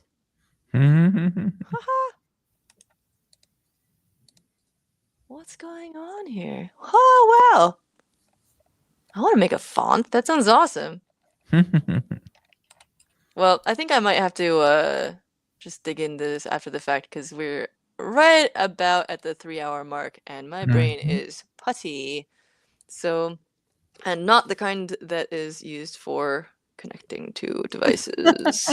Heyo. That'd be really convenient, though. Little programming joke for you there, nerds. So, all right, I'm gonna run us back through all the tabs we looked at and little announcements that we have. Oh my! Sweet heavens! Make sure that we've got all of those. We got Maker Faire. Ah yes, the return of the bouncing on the yoga ball situation.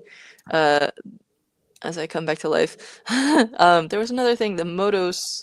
Here we go. So, lots of things going on right now. Oh, and Chloe's thing. Power tool. Okay, so we got a bunch of little announcements that we kind of touched on here, but we have been working with the soldered.com Inkplates. Inkplate 2 to be specific. I'm very excited about them, especially to like finally have them working and stuff. Yes! I'm so happy y'all made a MicroPython implementation for the Inkplate series because this is awesome. It's working.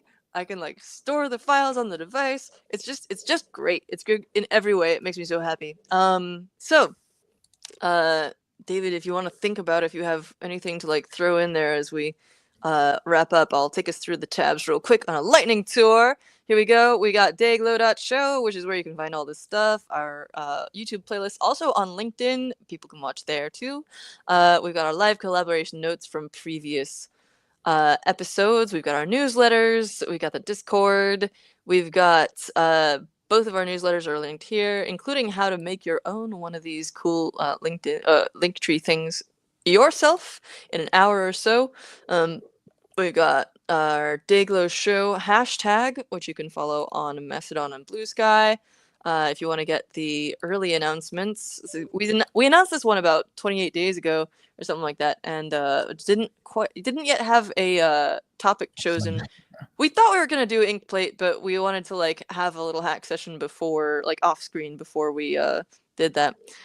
We've got our collaborative document where you can find not only the description from the video, which we also stick all the links in here, but also all the stuff that we brought up, including the range of different e-paper and other displays we went through at the start here, various troubleshooting stuff. I stuck a little header on mine so you can go find the stuff I was doing for MicroPython, mostly these first few links here, and then also some Meshtastic stuff on that big tangent, which is wonderful.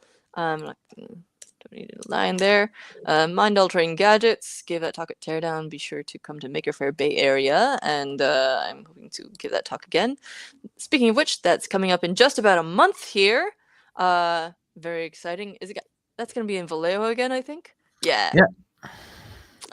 28 days from now. Then we've also got the Meshtastic device design challenge we talked about with Seed Studio and Meshtastic on hackster.io. You can get some of this Wio tracker hardware if you want to play with that. We've got the Motos paper monitor, which is one that David showed with that super fast refresh rate. Very cool. Also open source, as is I think everything on Crowd Supply. I could be lying on that. Also the Power Tool 500, which is currently funding as well. These are both currently funding.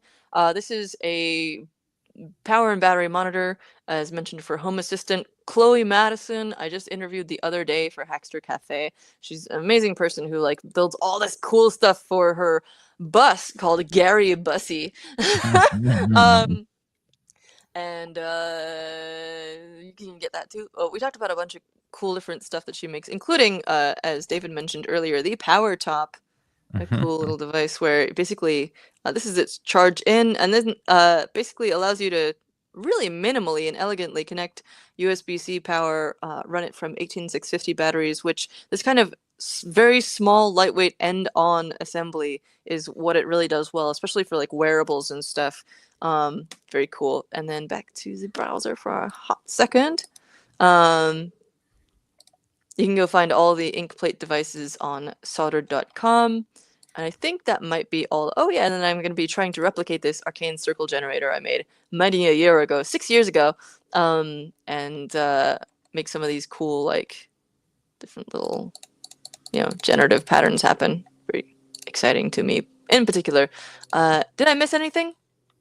I don't think so. I just thought of one more while you were mentioning contests, though. And it's actually relevant to this kind of stuff, which is Seed is having an interactive display competition, which I'm a judge for. Awesome. I don't have a URL handy, but I'm guessing you might be able to search it up. That seems possible. Non-Google searchable machine there. Yeah. And I think, it's too late to enter the contest, but I think you can still, I think it's still open to the public to pick which ones you like. And the prize, I believe, is a trip to Maker Faire Shenzhen or something like that. It's pretty good. Are you finding where the is this? Seed interactive display contest or something? It's got to be on their company page. Let's see. All right, I'll try and find it as well. Didn't think it was going to be this obscure. I know. I'm actually surprised it isn't immediately obvious. Interactive signage contest it's called. Yeah. And it is on their blog. And I was going through the Hackster interface and just going to look at the contest page, which I think since it's in this interstitial like judging phase. Okay, Seed interactive. What was it? Interface? I don't know what it's called, but I've just wait, where's the I'm just putting it I'm just putting it at the very bottom of the shared document.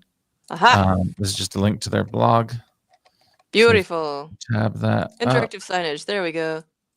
Okay, pulling it up now. Beautiful. Yeah, and also there's the Edge AI Guardians, Earth Guardians contest challenge thing going on at Hackster as well. All kinds of stuff, but here you go. Real quick, what does Whoa. it say the cutoff is? Just wanna make I sure think it you're wasn't right like because I think I this. just saw a notification about it. Oh, no, there is August. Evaluation is August 18th through 31st. That's the judges, but where's the Mm-hmm. public? Oh, to 28th. Look at that. It's like right now. Oh, it's Okay, so right get now. your Everyone's public got like engagement right now. a few more hours. Okay. Go to the YouTube playlist and like some stuff. Oh, I'm gonna go through this. Awesome. Yeah. Yeah, it's actually relevant to today's discussion because it is using displays to show cool information. Yeah, cool. Awesome. Sweet. So everyone go check out those links. They're all in the collaborative document. And we're at almost exactly 3 hours. So another awesome one in the can, I guess.